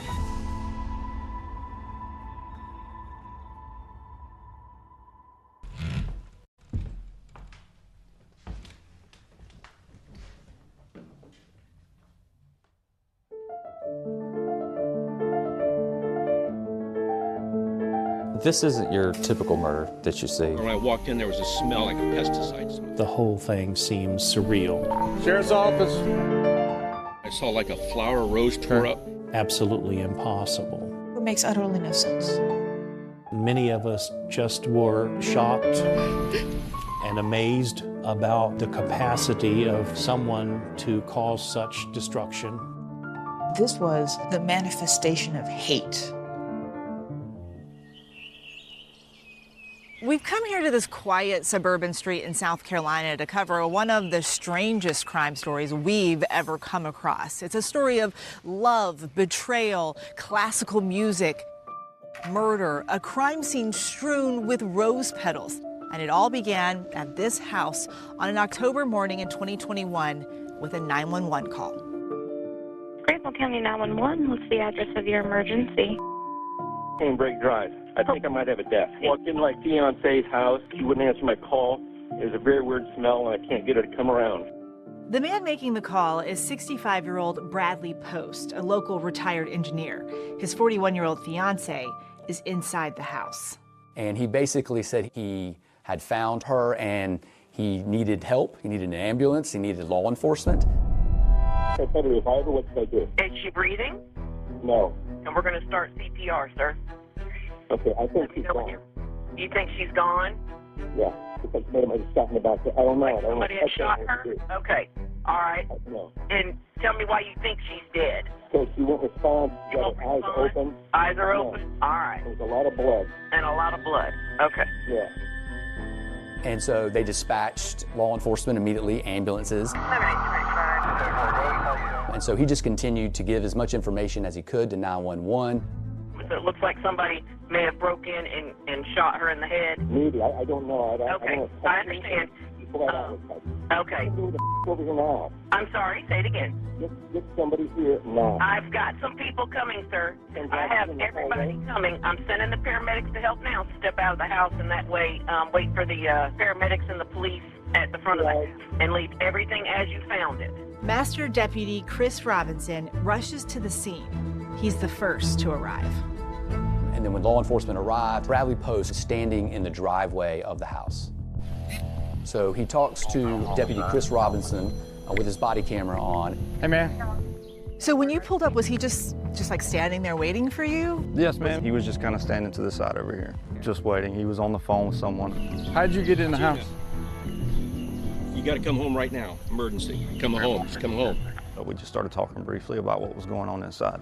Basic info about when's the last time you saw her and the last time you talked to her. She went for a job interview. Okay. She left and came back. I called her, texted Today? her twice. Yeah, just from like 9 o'clock. I got her on a tracker. Yep. She didn't respond, so I went to the door, no response, so the back door is always unlocked. Okay. So I walked around the back door. When I walked in, there was a smell, like a pesticide smell. Yep. And I walked in, and I didn't see anything on. I saw like a flower rose tore up, and then I walked in the living room, and she's laying there on her back. There is a lot of blood. Okay. Do you live here? No. You stay here occasionally? I stay, yeah. Okay. I'm with her most days. All right, do me a favor, just stand right here. You went in the back. You want to help me clear it real quick? And what did you find when you got inside? So I went in with another deputy. We started clearing. Sheriff's Office. I do smell something. All right, you see what we got? There's a smell in here. All right. You want to hold right, and I'll clear this on the left. We didn't know who was inside. I barely see, and I could see her feet at that point, so I kind of knew what was going on. All right, I got her feet right here in front of me. Continued clearing, made it up to her, saw that there was no signs of life. We kept moving and cleared the rest of the house. Yes, ma'am, we're clearing the house now. Just to make sure there's no one in the house. Correct. Pushing in. Sheriff's office. Take one, I'll take the other. Sheriff's office. I've been doing this 15 years, and it was pretty gruesome. And what could you see happened? First thing I noticed was the rose petals everywhere. I thought that was kind of weird. They were just kind of all over the floor. In no particular, not a pattern, it was just kind of everywhere. This is weird, dude. There was also a chemical odor and just a lot of blood. A lot of blood. Could you tell that it was a stabbing or a shooting or? I couldn't tell at that point. Our protocol is not to really touch anything. If there's no signs of human life, I don't have to render aid. We try not to contaminate the scene. Was there anything else about that room that seemed odd to you? You could tell there was a struggle inside the house at some point. Looked like she was pulled by her ankles or moved somehow. Let's get out of here with that smell. And then you came back outside? Came back outside, kind of locked the house down so nobody in or out. Just lock it down. Definitely not a death odor. Anyway, I gotta go, Tina. Get home as soon as you can. It's the owner of the house, her sister is. Okay. Is she dead? As far as I can tell, I'm not EMS, man. So, and this is your girlfriend? My fiance. Okay. What's her name? Christina Lorraine Parcell. Christina Parcell, a single mother of one who police quickly discover has not been shot, but has been stabbed 35 times. We learned that she was a vet tech and that she was engaged to be married to Bradley Post. And the other residents of there were her sister, Tina Parcell, and Christina Parcell's daughter. Son of a... She got a young daughter that's 9.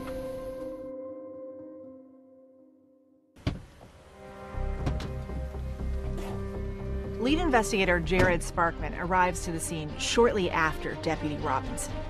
When you pull up to the scene, what do you see? There's a lot of deputies, investigators already here. Describe to us this crime scene. So it was very unique. First of all, you don't have many murders that are stabbings. You also see rose petals scattered around in the room where she's at. Something I've never seen before. I definitely thought that whoever killed her brought those flowers in. People think of stabbings as really intimate, right? Did this seem like a fight, like this was a crime of passion?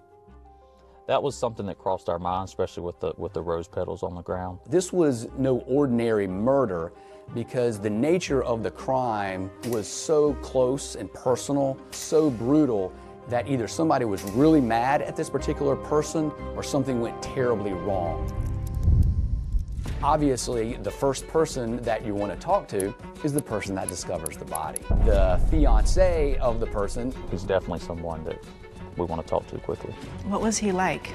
Pompous. Always wanted to be the smartest person in the room or the richest person in the room, preferably both.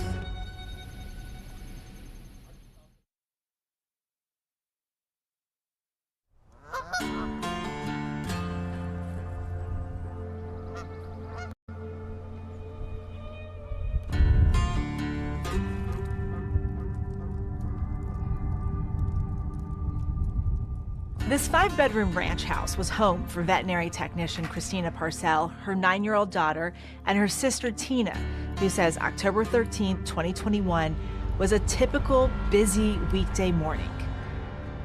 It was just so exceedingly normal. Not a day you would have thought anything of. Never. I remember every bit of it now. She had a job interview that morning. She was trying to find a job with more hours, better pay. Did you see her that morning as she was getting ready for it? I'm finishing my morning coffee, sitting on the couch. We talked just normal people things. What have you got going on today other than your interview? I've got a hair appointment. Then I think they had gymnastics that afternoon. Okay, have a great day. You too. Love you. It's the last time you talked to your sister. And then she was gone. So Christina Parcell had a very quick interview at a local veterinarian clinic. Hey, I'm Christina. Nice to meet you. We actually have a video of the interview. It did not last very long.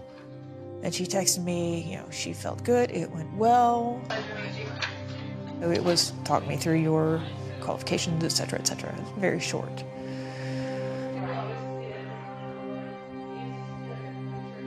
And then she drove back, and she returned back about 9:07. And we know that because she passes by a Ring camera 3 doors down, and we see her car pass by.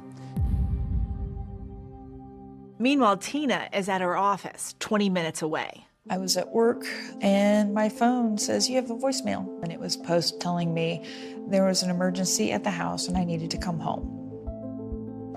Tina, this is Brad. You need to call me quick. There's a problem with Christina at the house. Please call me now. So I call him back, and he says, you have to get here. I think she's dead. I'm like, what happened? He's like, I don't know. I can't tell. So you race home? Absolutely race home. I get there about 11:30. They wouldn't tell me that she was actually dead for the first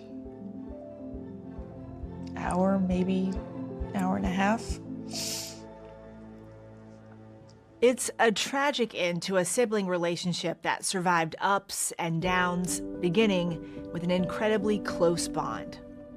She was younger, I was older. 2 years apart? 2 years and 4 days. Our birthdays were 4 days apart, so we would have birthday parties kind of around the same time. We were each other's best friends, basically, growing up. She was smart. She was quick-witted, and she was kind. Her sister says Christina loved running and gifting friends with her professional-looking homemade chocolates. And she had ambitions for a new career. She had gone back to school for nursing. She seemed exceptionally devoted to her daughter. Christina Parcell shared custody with her ex-boyfriend, John Mello. 5 months before her death, she and her daughter had moved into Tina's home in Greer, a suburb 12 miles from the city of Greenville. Greenville, South Carolina is a city nestled in the foothills of the Blue Ridge Mountains. It's one of the fastest growing cities in the U.S. It's known for its southern charm, its tree-lined streets, and its vibrant art and music scene. We're a medium-sized city. We have more cultural and artistic offerings than someone might expect to see in a city of this size. In theater, in dance, in the visual arts, in music. Classical music is very popular here in Greenville. As you walk down Main Street, you'll see street musicians. Good things they come to those who wait. And you hear some of the best music you would hear anywhere in the world. It is a wonderful place to come and raise children. It's a very safe place. The neighborhood where the murder occurred is usually considered a very safe neighborhood. It's a upper scale, low crime area. And luckily we're able to solve the vast majority of our homicides. We have one of the highest clearance rates in the country. But clearing the county's latest homicide could pose a challenge. Back at the house, police are scrubbing the crime scene for more details. So one of the first things we do when we get there is secure the crime scene. Once it's secured, we call our forensics unit to come. With Christina, we collected her fingernails, we swabbed her hands, anywhere that DNA could have been left. Once her body is removed from the scene, we can really start searching that house for any clues and really kind of figure out what happened. This was a slaughter. Make no mistake about it. 19 slices to the neck and face. That's personal. Do you think she fought? I hope like hell she fought. Adding to the mystery, those scattered rose petals. Were there roses in the house before? Any idea where that came from? No, I mean, it had to have been brought by the person that was in my home. Leading to the question, who was that person in the home? Police first want to talk to Parcell's fiance, Bradley Post. And I saw her sunglasses in the hallway, so Yep. it looks like she was surprised somehow. Post is a retired engineer and business owner. He and Christina Parcell had been dating for 6 years. He'd owned several businesses and sold him, retired. He's very wealthy. He drives fancy sports cars, lives in a big house. What was he like? Pompous. Always wanted to be the smartest person in the room or the richest person in the room, preferably both. You didn't like him? No. He's very particular. He likes things the way he likes them. Did she seem happy? Sometimes. She was becoming less and less happy with Post and less enamored with the thought of marrying him. 2 days after the murder, once the crime scene was released, Tina and Bradley Post do a walkthrough with police. What'd you think of him and his demeanor that day? He was calm. You know, he wanted to be helpful. Anything unusual? I remember him putting on gloves. He had on gloves when he showed up. He just said he's just trying to be careful. Seems strange to you? You don't see that much. Did you find that to be weird? No, because he was a fastidious, persnickety man. Didn't surprise me at all that he didn't want to touch anything icky. While Tina may have found Post off-putting, it's another man she thinks police need to investigate.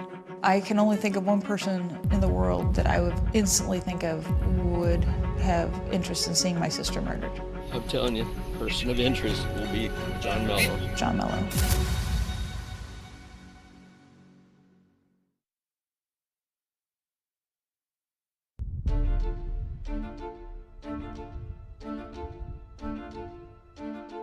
In the aftermath of Christina Parcells' murder, it's her sister, Tina, who's left to tell her 9-year-old niece the tragic news.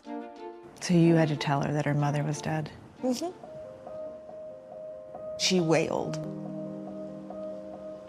And she was inconsolable sobbing. I told her there had been an accident. Mommy had been hurt very, very badly, and she died. She didn't make it. And her response was, who did it?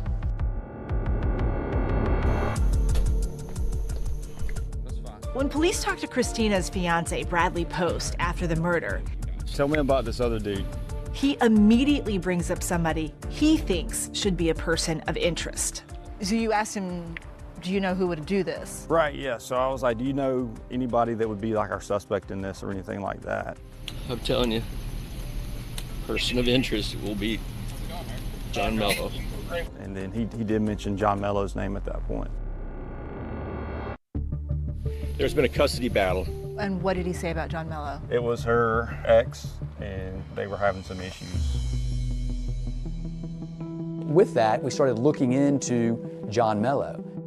John Mello says he's a music producer. He met Christina in 2004. He was a 43-year-old married father of 2. She was 24. I'm not gonna guess now, guys. Speed. Both cameras have it? Yep. Okay. All good? So I guess let's start at the beginning. How did you come to meet Christina? I met her at a cigar shop. We just became friends. She was, very intelligent, very, very beautiful, very fun, to be around. We just hit it off as people, in general. Were you trying to have a relationship? No, I was married. No, I just like talking to people. And throughout my life, most of my closest friends have been females. So it's just, I just, easier to look at. But no, not at all. It just kind of evolved later. At what point did it become a romantic relationship? I'd say 2009. Mm-hmm. My marriage was not good, so it just happens. Mello and Christina dated for the next 6 years. So you had a discussion, decided you were going to try to have a baby? Yes, yeah, planned it. No, That's a little surprising to me because you were married. married. It is to most people. Yeah, no, we planned her. She was born phenomenal, and things were pretty good at the beginning, with all that. But while things were going well with the new baby, by then, Christina had become estranged from her sister and the rest of her family. Between April and May of 2010, my sister cut off ties with our whole immediate family. She sent a letter to my parents, addressed it to all of us. Dear Mama, Daddy, and Tina, I am severing the ties of discontent and unhappiness that have haunted my life. Leave me to my peace and my newfound life. Please do not visit my home. Do not call or email. And most importantly, please do not worry. She had been with John for a year when she sent this. She was being increasingly cut off from the world around her. So when you started to talk to her again, how did she explain that letter? It's what John wanted. The estrangement would last over 4 years. When she came back to our family, we found out she had a daughter. My niece was more than 2 when I met her the first time. By the time the child was 3 years old, relations between Mello and Christina were breaking down. So at some point you guys end up in kind of a tough custody battle. Yeah. Yes. She became very combative and very untrustworthy. Child custody cases are always intense. I would say that this one is probably up there, really, like a 10 out of 10. This one is probably as intense as they ever get. In 2016, Mello is granted sole custody. Christina, just visitation.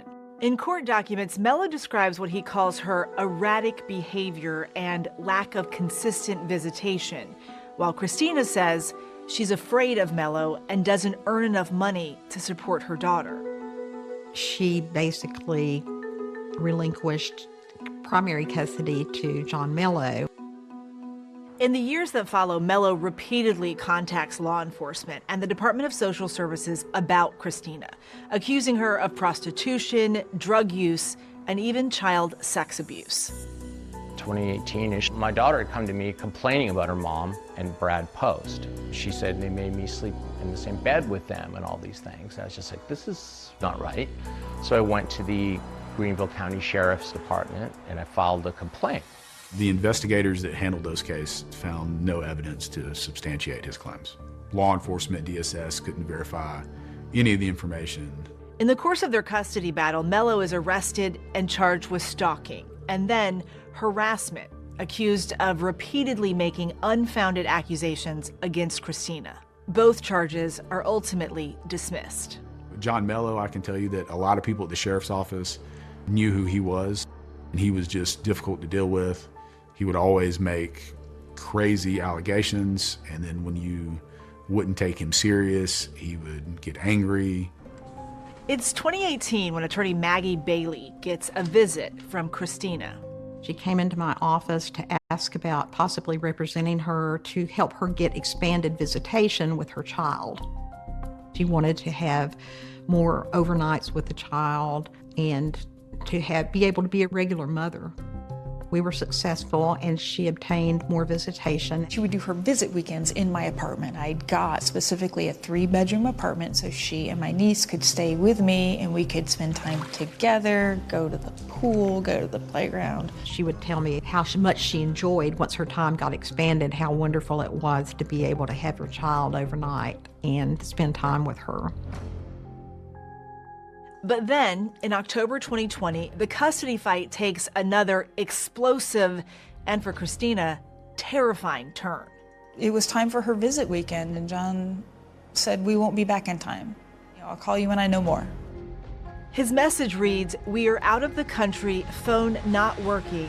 Be advised, we won't be able to fly back for Friday exchange. Sorry, more later."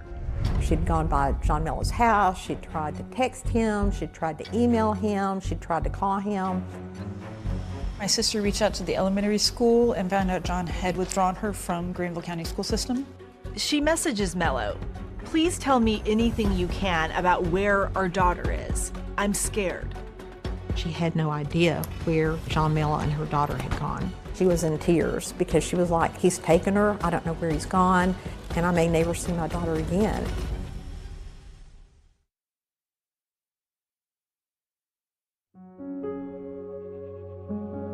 For Tina Parcell and John Mello, there's not much room for agreement, except on one thing: the strangeness of those red roses found at the crime scene. It's just a hell of a lot of effort to create something so theatrical and intentional and rage-filled to send a message. Tina even keeps an eye out for a special delivery at her sister's funeral. I had the funeral home hold every flower delivery so I could inspect them to make sure no red roses were sent, because I fully expected some to be sent. Why? Because that would be a mean and cruel thing to do. And let's just be honest, mean and cruel kind of fits the whole bill for the situation. For her, the roses add to her suspicion of John Mello. She tells investigators what happened a year earlier. In 2020, the custody battle between Christina Parcell and John Mello had become an outright war after he took off with their 8-year-old daughter. Christina has no idea where she is and frantically searches social media for clues. She just poured over the internet looking for everything, doing all kinds of searches. And then Mello emails Christina, "Please do not bother people about us," saying their daughter is doing great. She is happy and healthy. It's just a new setup, that's all. New rules.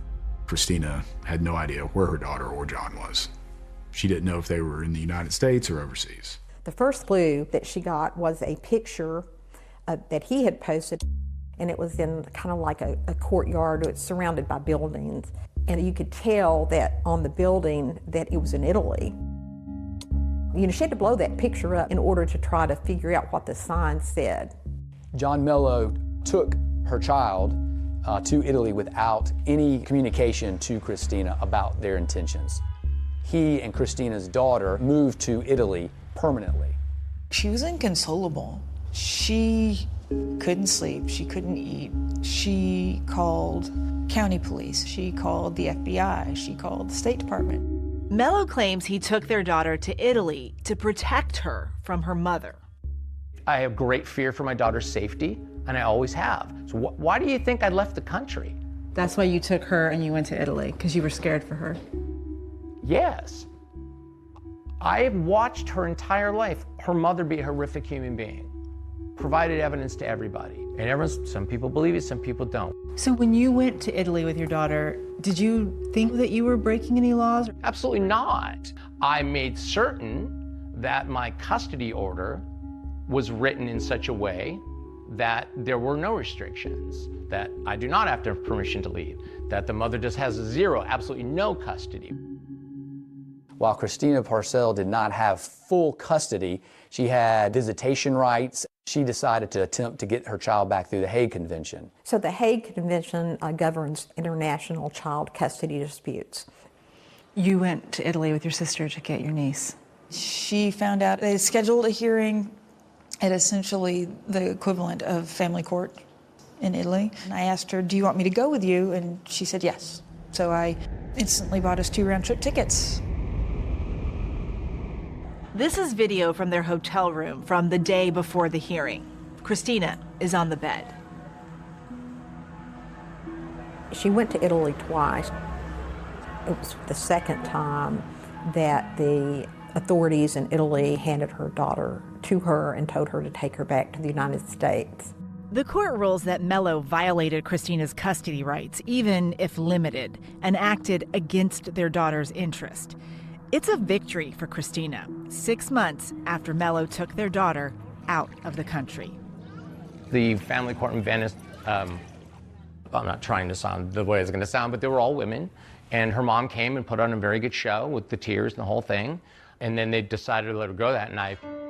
John Mello stays in Italy while Christina heads back to South Carolina with their daughter. So when Christina came back from Italy with her daughter, she brought her into the office and she was just like all smiles. This is literally the day after she got back. I took her to the playground. But just 3 months after the joy of being reunited, Christina Parcell is blindsided again.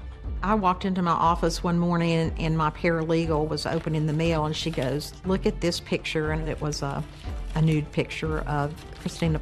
It was really, I would call it a pornographic picture. It's not just her attorney who has received the mailing. The photos were sent to our house, Post's house, all of our neighbors, all of his neighbors, Christina's work, the guardian ad litem. And Christina Parcell knew that the only person who had possession of these photos of her was John Mello. And they were taken when they were dating back in 2010 or 2011, when she was much younger. And there was also included in there a photocopy of an escort site. And it was claiming that Christina Parcell had been posting on an escort site as a prostitute looking for business. None of the photos were connected to the escort site. They basically took a screenshot of an escort site and then copied and pasted the URL onto some private pictures that Christina and John had shared years ago. These packages all came from Greenville or Tennessee. And so we knew the person who sent them out or who put them in the mailbox and prepared them had to be living in the Greenville area. John Mello was in Italy. She said, it has to be John. She said, I just don't know who he would have gotten to send it.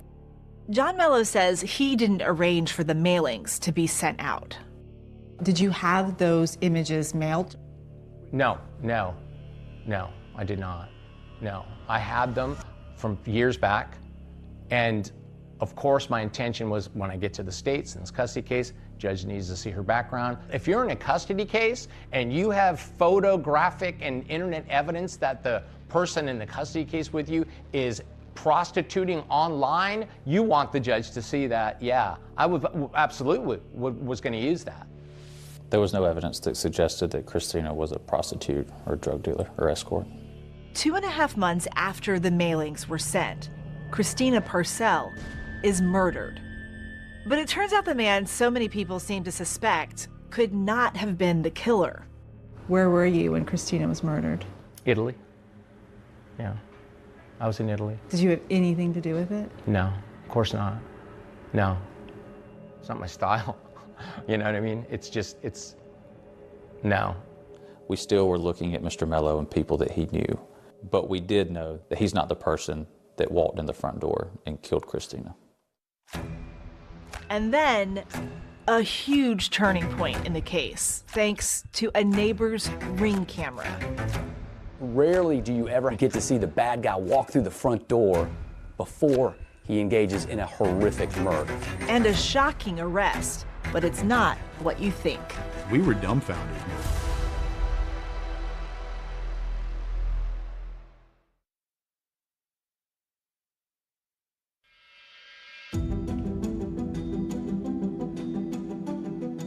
Police are investigating Christina Parcell's murder. Her fiance, Bradley Post, tells them he's convinced John Mello, despite being in Italy, should be the prime suspect. There's been a heavy custody battle. This guy's been he's a threatener, he's the thug.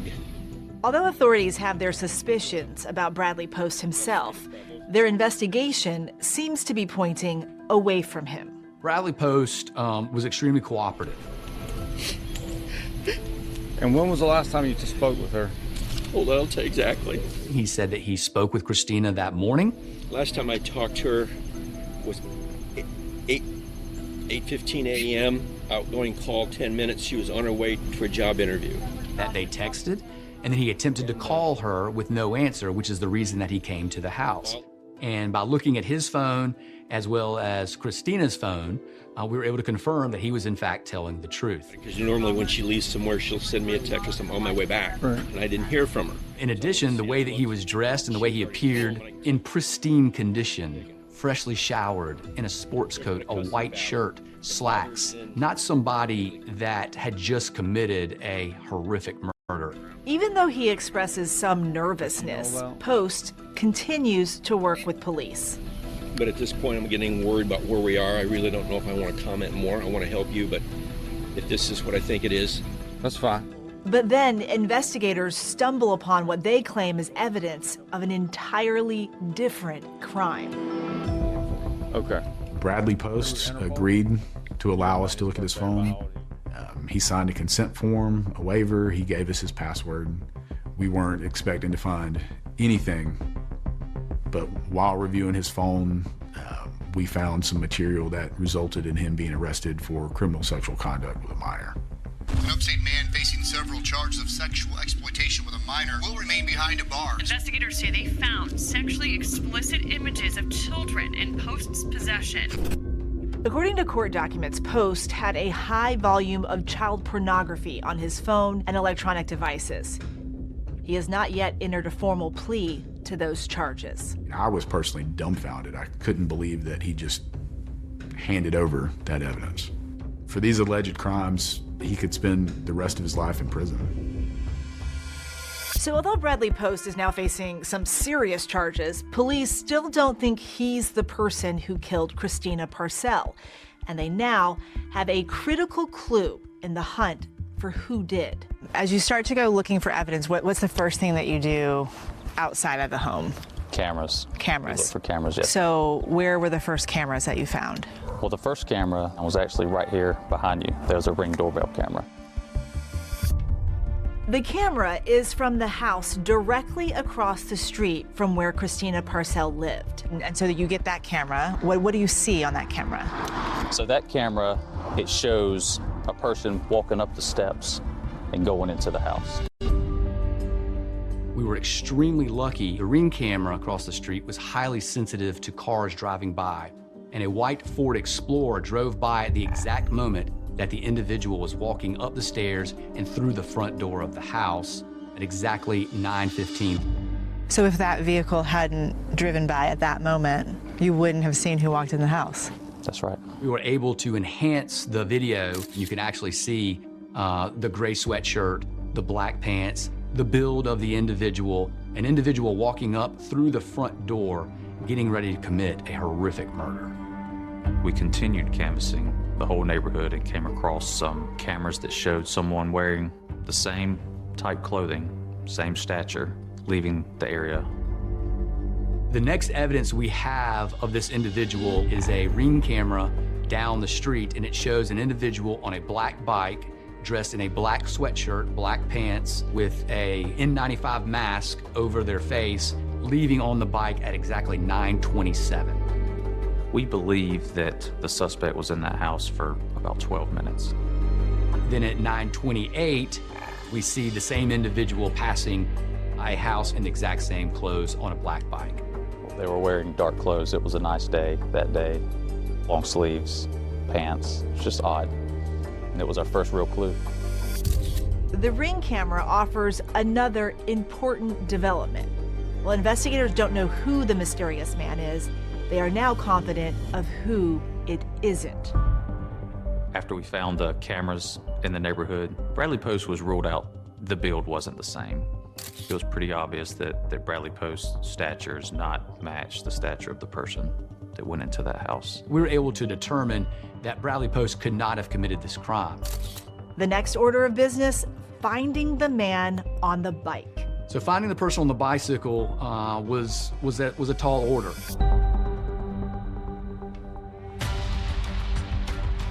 Turns out the man on the bike will not remain a mystery for long. At the point you heard there was a suspect, were you surprised? Police zero in on somebody you'd never expect. Will this finally explain the crime and those odd rose petals? We had no suspects, and then with a click of a button, it's like, well, we just figured out who did it. Felt like I just won the lottery.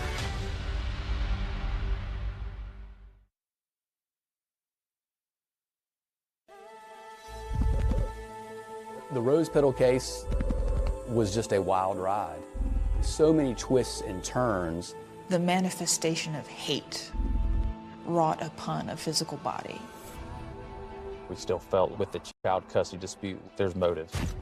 Where Zach Hughes began inserting himself into this custody battle. You don't think Zach is a killer? There's just no way. The guy's heart is as big as the moon. We started receiving calls that we had arrested the wrong person. It makes utterly no sense. And there is proof to that the state is hiding from you. Instruct him to be quiet. If there's no malice, there's no murder. How is that not murder? It was as close to a Matlock moment as you're gonna get. Either you had some part of this, or you were caught in the craziest murder case that any of us have ever heard of.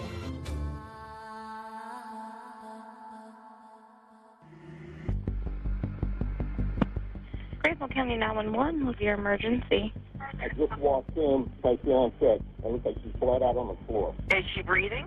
No. I think she's gone. A lot of blood. There are flowers here. It looks like somebody must have come here.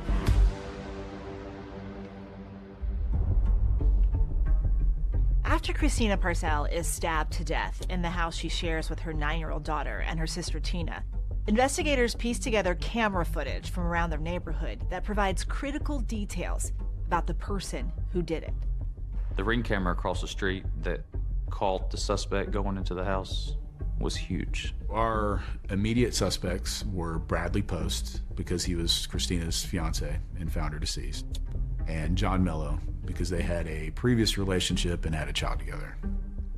From the Ring and security camera footage in the neighborhood, we learned that our suspect appeared to be male, tall and slender with very good posture, and arrived on a bike.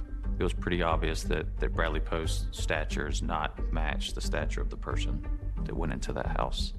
And John Mello was in Italy at the time, so we know he's not the person that walked into the door.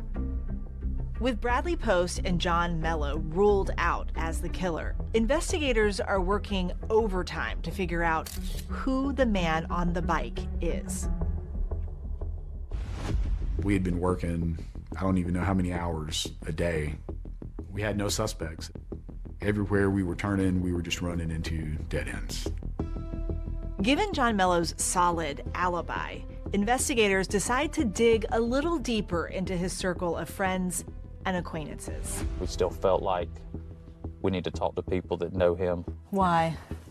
He's not the one that killed her, but from the information we had with the child custody dispute, we just felt like there's motive there.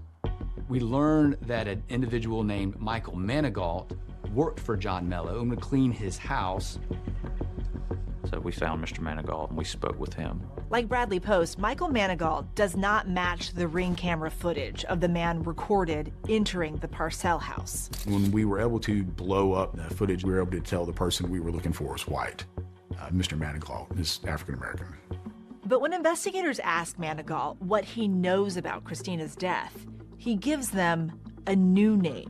Tell me again how you heard about Christina. A mutual friend, me and John, Zach Hughes, he said about a week and a half ago that Christina had been stabbed to death. He goes on to tell us that Zach Hughes cleans John Mello's house with him. Is this him? Is this Zach? Yes, that's it. At that point, you start looking into Zach Hughes, find out who he is.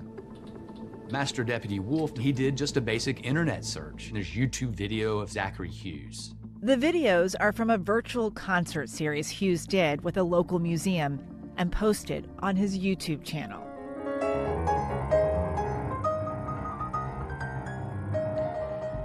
Zach is a pretty extraordinary musician. I noticed that he's a pianist, and there's a lot of articles about him and his accomplishments. I was very surprised. He had no criminal record. I couldn't even find a speeding ticket. How does Zachary get around? You said an old truck or something? Yeah, old truck.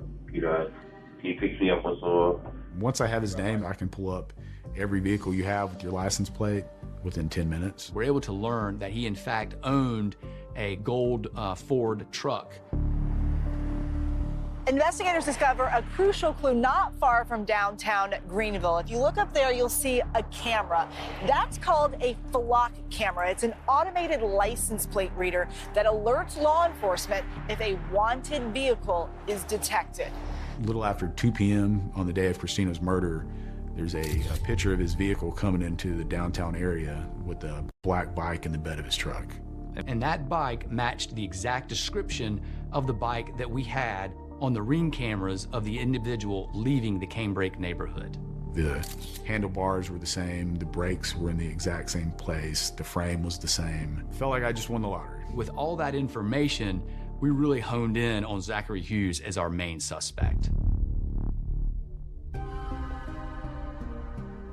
We get a search warrant for Zach Hughes' residence where he's staying. When we all get there, it's almost like Zach was waiting on us. He comes out calm, puts his hands up, and he backs up towards my direction. I put handcuffs on him. Anybody else in the house? Yes, sir. He never asked why we were there or what we were doing. I set him in the back of Investigator Wolf's car, and he stayed there while we executed the search warrant. We obviously want his cell phone. We're looking for the bicycle We knew Christina Parcell had been stabbed, so we're looking for any objects that could have done that. They have a detached garage at this property, and then we were able to find the exact bike that is on the flock picture in the bed of his truck. The bike had been washed or cleaned before we were able to locate it. It was in absolute pristine condition. Investigators don't have enough yet to make an arrest, so they let Zach Hughes go, but not before obtaining a sample of his DNA. Her fingernails were broken, which made us think she fought back. So we believed that DNA could possibly be under her fingernails of her killer. While they wait for the DNA results, authorities are trying to determine just how close Zach Hughes and John Mello really are. How did you come to know Zach? I was walking with my daughter down Main Street, and we were just a couple of weeks away from moving full-time to Italy, and he was playing piano on the street. And so he finished, and he said hello to her, and she said hello, and she says, "Do you know Claire de Lune?" And he played Claire de Lune, and it was fantastic.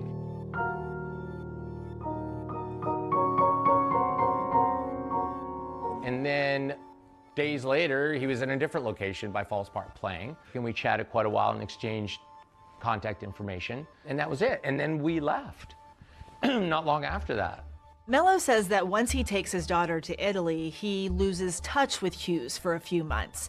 But after Christina Parcell wins her case to bring their daughter back to the United States, he says the two men reconnect. I was unbelievably sad and distraught, and I reached out to him and I told him what was going on, because he was just like, "Oh my God, not your little girl." You don't think Zach is a killer?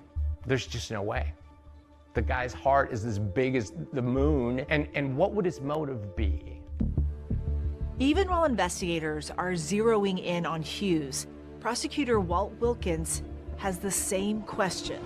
Why would Zach Hughes go kill somebody for John Mello? And if you do that for your friend, you must either be a really good friend or a really scary person. Do you think I could talk him into doing something like that for free? Throwing his life down the toilet? At his age?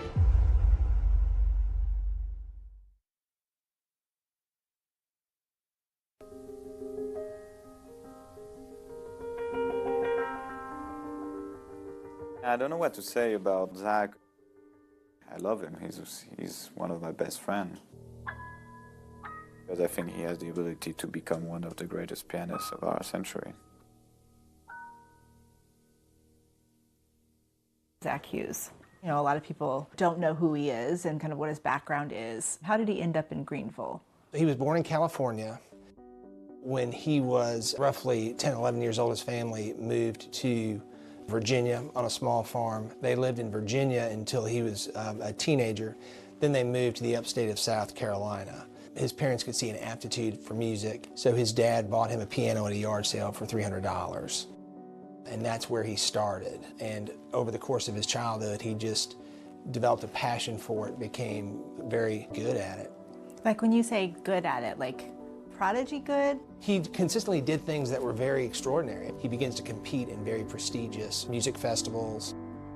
And he decided to apply for Juilliard and was accepted in 2010.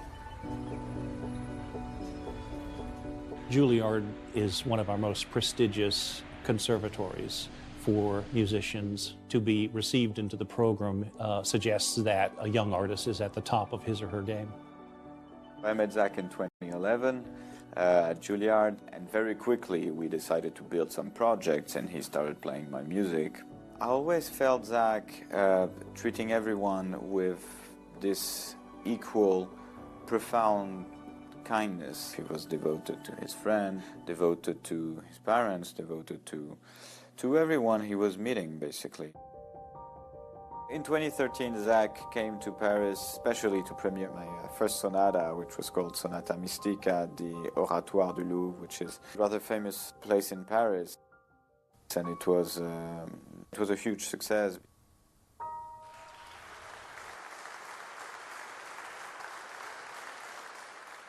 As seen here in a video posted on YouTube, Zach Hughes graduates from Juilliard in 2015. He spends a season with the Knoxville Symphony Orchestra before eventually settling in Greenville, South Carolina, amid its thriving local arts and music scene. We've always punched above our weight, artistically, you might say, here in Greenville.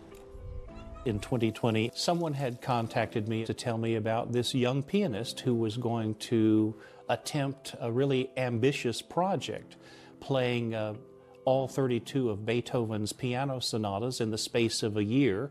He called his project the Beethoven Odyssey.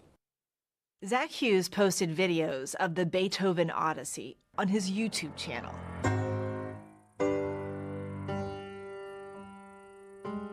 He was playing them by heart, and that was very, very impressive.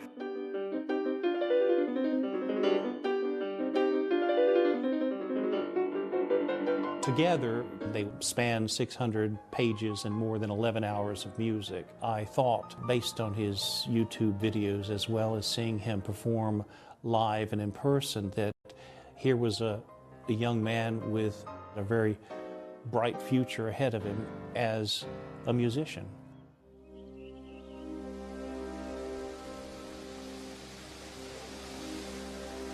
During the COVID pandemic, Zachary Hughes could often be found here in downtown Greenville with his keyboard, sharing his Juilliard training and his love of Beethoven with the community.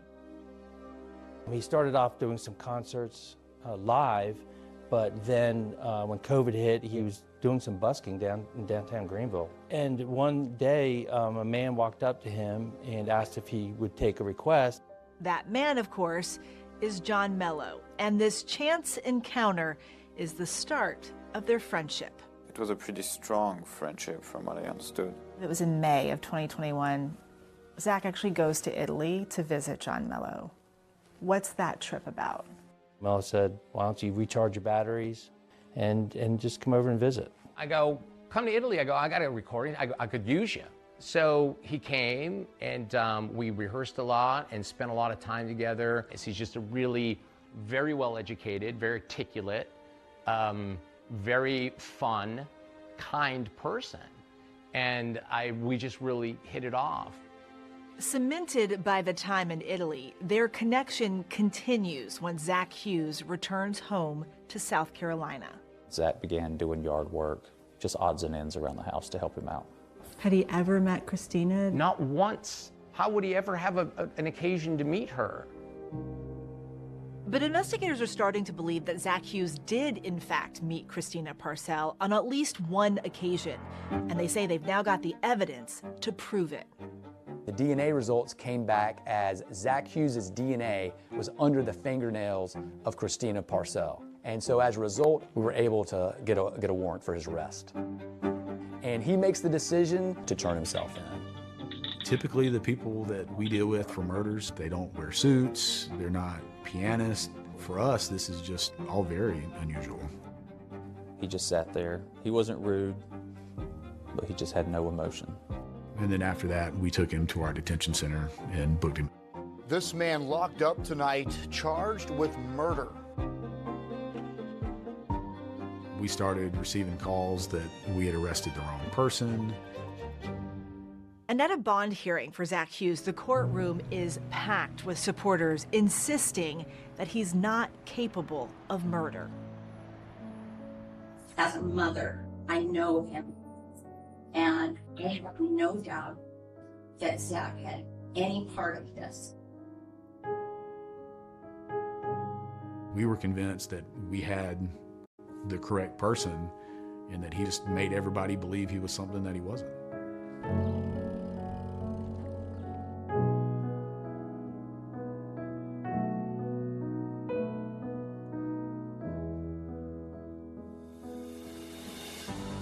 Ultimately, the judge denies Hughes' bond, and now it's up to the state of South Carolina to prove to a jury that this 29-year-old piano virtuoso is also a cold-blooded killer. John Mello had a problem. He had a custody problem, and Zach Hughes solved the problem for him.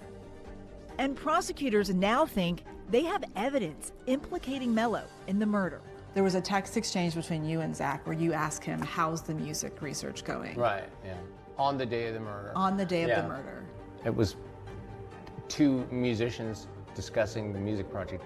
So were the men discussing music or murder?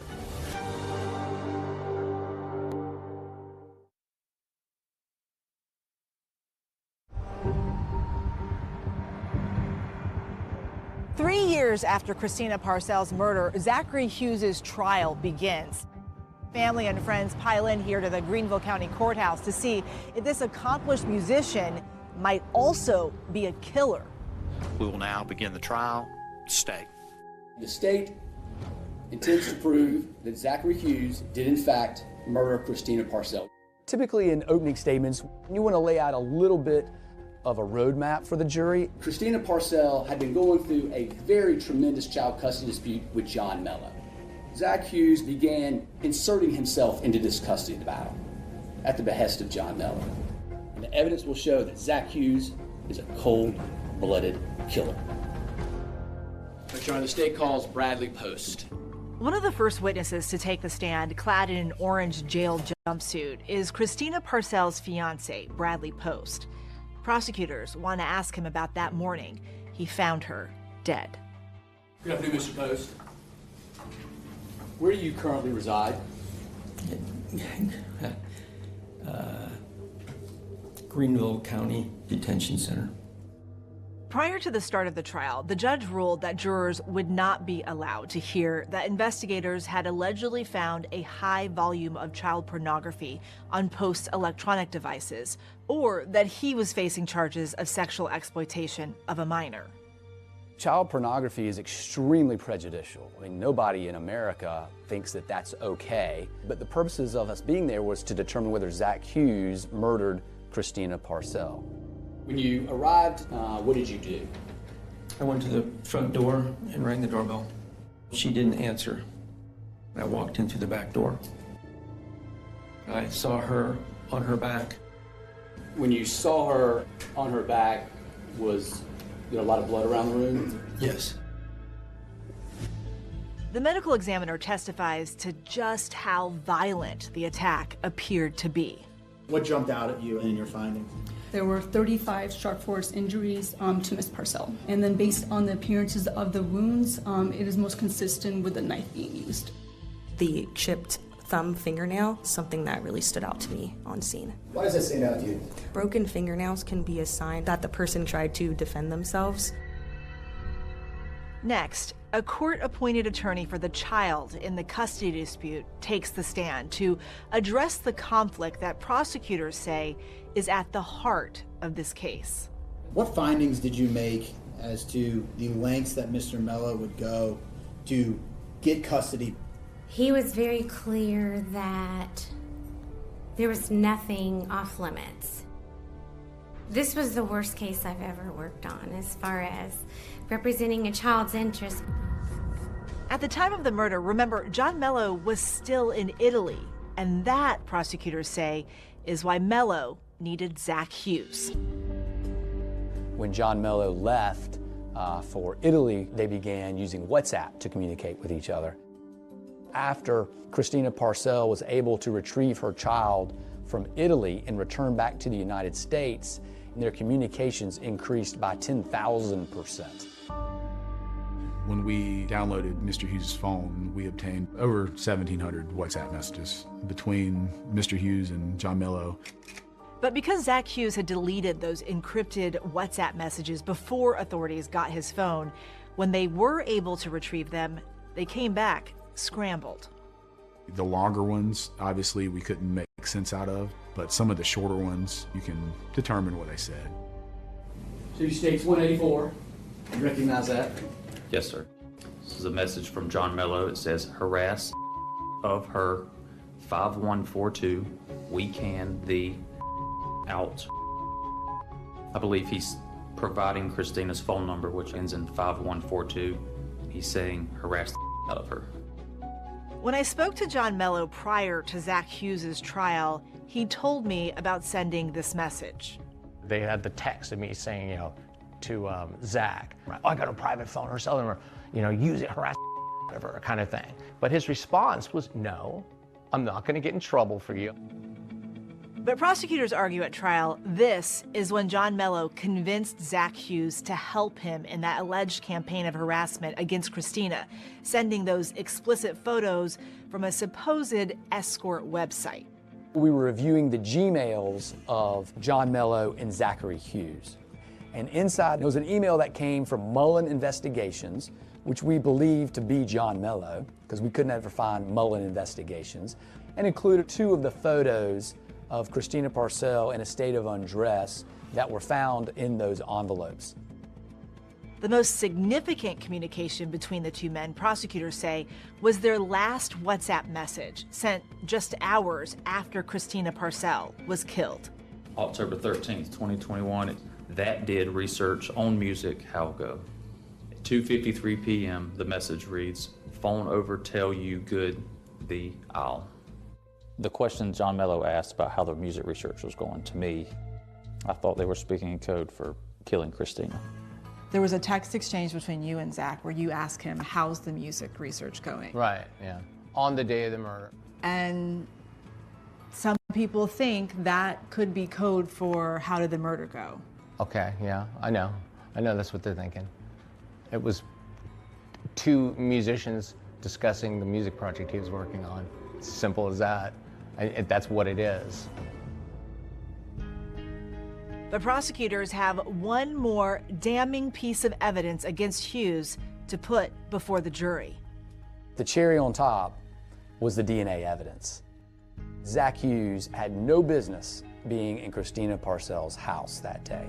They had no prior relationship, and his DNA under her fingernails slammed the door on this case. With the state's case laid out, it's now the defense's turn. And in a twist, they announce Zach Hughes will be taking the stand. Please state your name for the record. Zachary David Hughes. And what he tells the jury catches prosecutors and just about everyone else in the courtroom off guard. There is proof to that the state is hiding from you. Your Honor, instruct him to be quiet.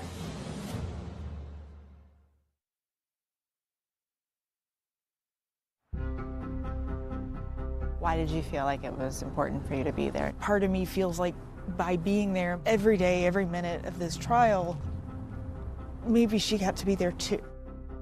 Courtroom 8 got fuller and fuller as days went on. So we're standing outside the courtroom right now. It has been quite a sight, to say the least. State rest, Your Honor.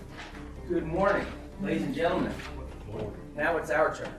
We are honored and privileged to be representing Zach. Zach Hughes' defense team opens with a bombshell, announcing not only will Hughes take the stand, but he's prepared to confess to killing Christina Parcell. Zach has been waiting for this opportunity. He's been waiting and wanting to tell you why. You're going to hear that this was done for a just cause. We didn't know exactly what he was going to say and how he was going to do it and for what purpose. Please state your name for the record. Zachary David Hughes. Hughes first describes how he met John Mello and learned the details of the contentious custody battle that Mello was in with Christina. He says Mello told him that he was worried for his daughter's safety. And in an attempt to help, Hughes admits he was the one who mailed those envelopes with the explicit pictures of Christina.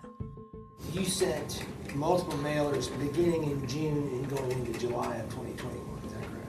Yes, I did. I wanted different people, such as the guardian ad litem, to have access to this information that clearly demonstrated that Christina Parcell was a danger to children and her own daughter. I'm curious why the concern for this child, a child that he doesn't really know that well. Well, he got to know the child somewhat. I think Zach is just naturally a caring person, just in general. Another point was Christina Parcell's fiance was a man named Brad Post. And Zach was convinced that Christina Parcell was going to allow him to harm her. At the beginning of October 2021, did you conclude that you had to rescue and there was no other way? Yes, I did. I had been wrestling with this since June, feeling that I needed to do something to save her, and yet feeling this incredible reluctance to do the one thing that I knew would save her because of how terrible I knew it would be to do it.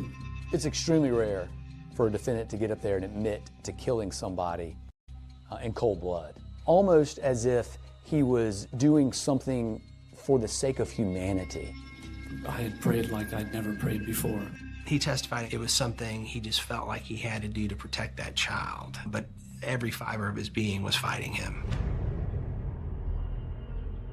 When you arrived at the house, what did you do? I laid my bike down in the driveway. I took a bunch of roses, and I walked up to the door and I rang the doorbell. According to Hughes, those roses found at the scene that caused so much speculation were nothing more than a ruse, and along with the flowers, he also had a gun. A woman came to the front, so I told her that I had a delivery for Lutina Parcell, her sister.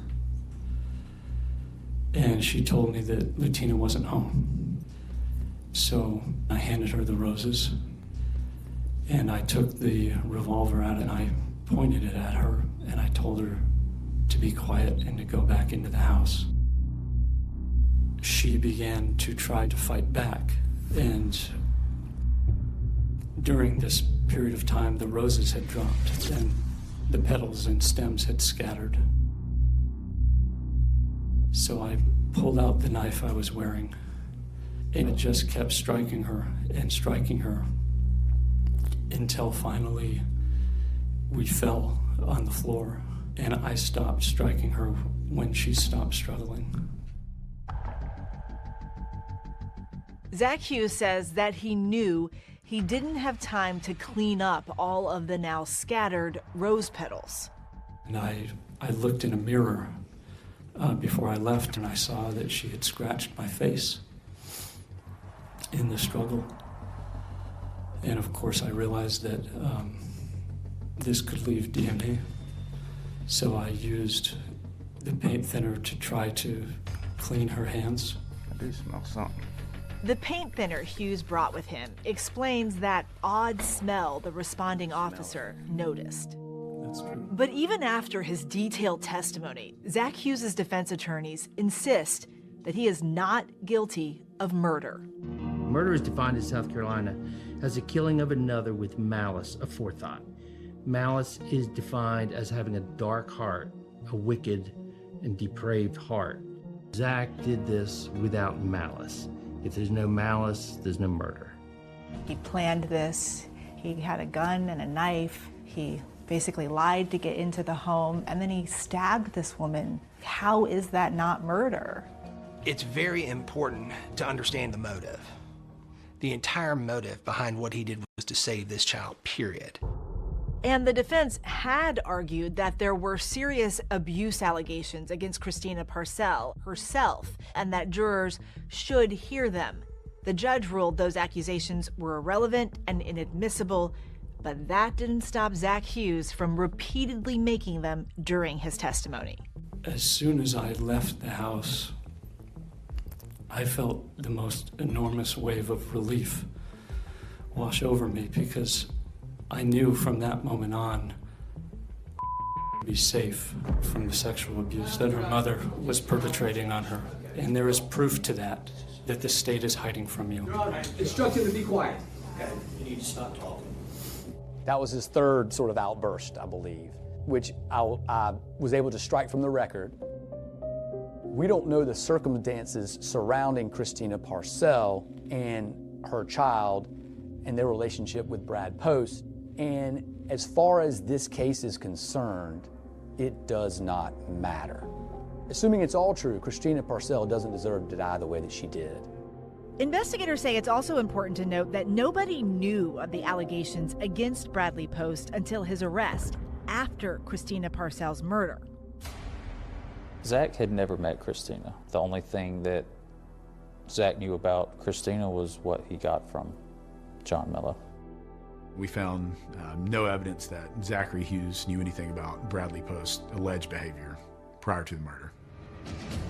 But Zach Hughes' testimony isn't over yet. And there's one more bombshell to come. I was shocked and insulted. It was as close to a Matlock moment as you're going to get.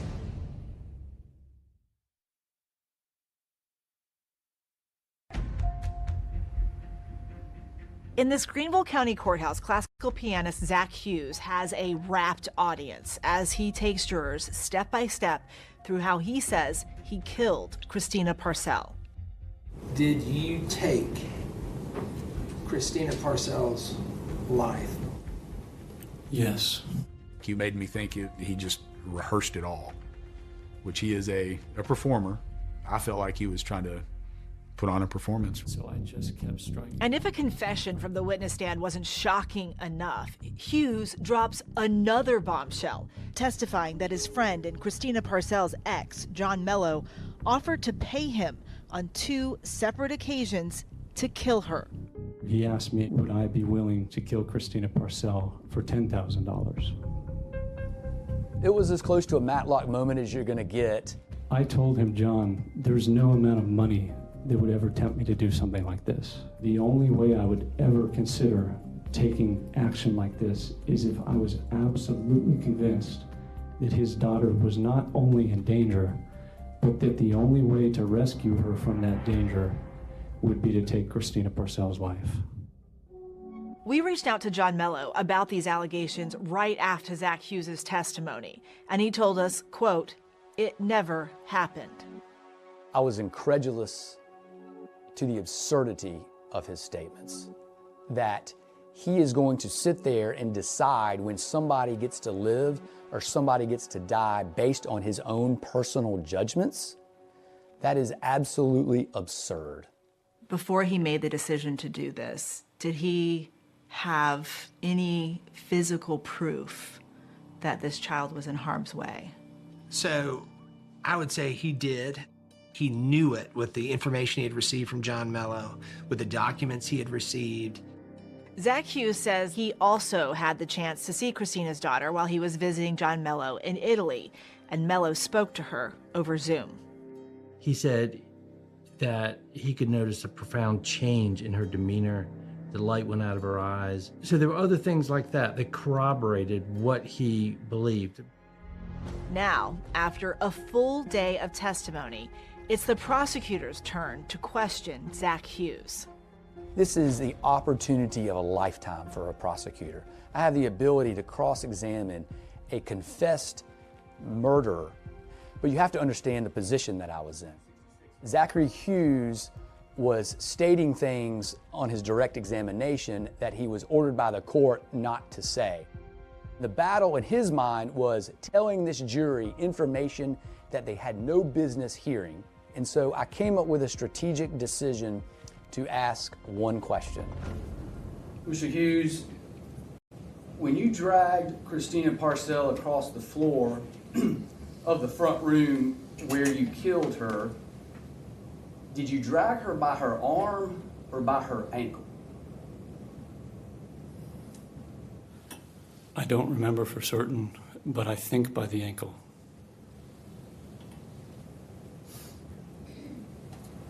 That's all the questions I need to ask this, Your Honor. And I left Zach Hughes with the inability to say what he really wanted to say. We are about to begin closing arguments. He confessed to killing Christina Parcell, but that in and of itself does not make him guilty of murder. The state must prove beyond a reasonable doubt malice. That is the intent, the knowledge, the mental part of murder. Just because Zachary Hughes' heart is so cold and so dead that it can't be angry, that is not a defense. Vigilante justice is not allowed in this state. The evidence is absolutely overwhelming. I'm going to ask you to find Zach Hughes guilty. The case is now in the hands of the jurors, one of whom was this man, David Collins. He confessed to the crime of taking Christina's life. None of us could believe what we were hearing. I was actually wondering why we were in the courtroom and having a trial. After less than 3 hours of deliberations, the jury returns with a verdict. Your Honor, as to the charge of murder, we, the jury, find the defendant guilty. I don't understand how you could stab someone 30 times and be in a struggle with them without malice in your heart. He was trying to play God, and he was trying to play the judge, and he was trying to play the executor. Before sentencing, Zach Hughes' father speaks to the court. Thank you, Your Honor, for the opportunity to speak a few words on my son's behalf. He has such a strong moral compass and a desire for the truth that sometimes he actually hurts himself.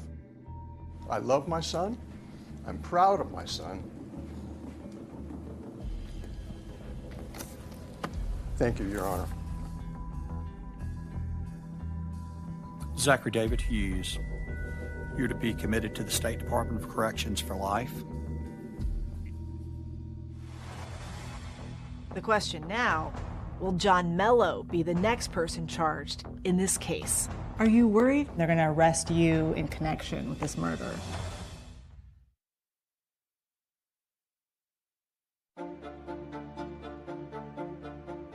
Please state your name for the record.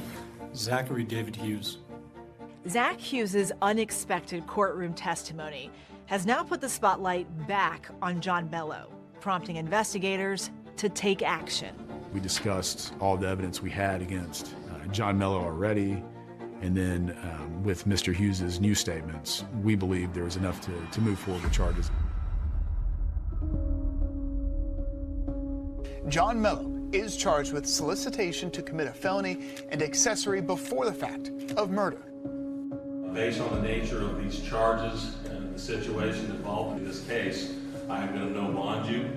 One of the people in attendance at tonight's bond court hearing was Christina Parcells' sister. You did this to your family. Your child has to know that you did this.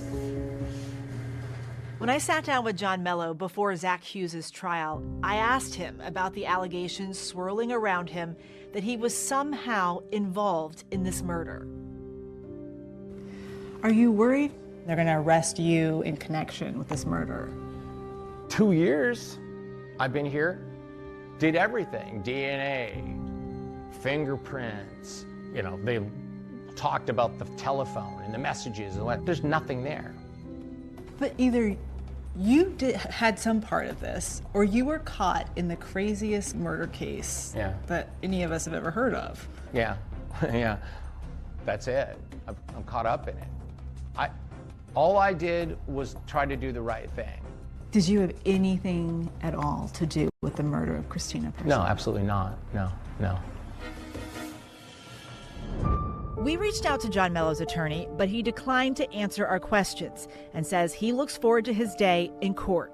Mello has not yet entered a formal plea to these charges. Do you think in some ways that Zach was manipulated by John Mello? Zach is an extremely intelligent person. He's a very disciplined person. He's not going to be manipulated by a person. There should be justice. People should be held accountable for their actions, for willfully, willingly, cruelly hurting people in this world, whether you know them or not, whether they're family or not, whether you love them or not.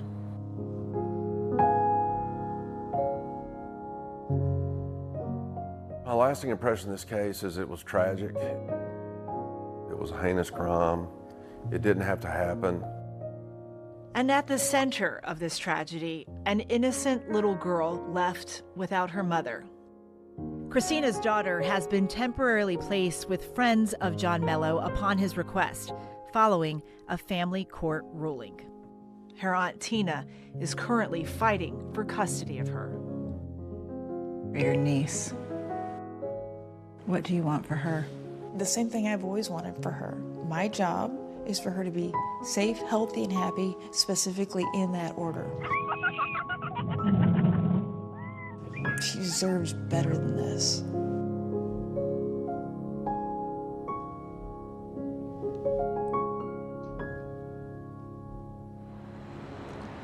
remembering her sister tonight and with hopes for her niece. And we should also note tonight that Zach Hughes has now appealed his conviction.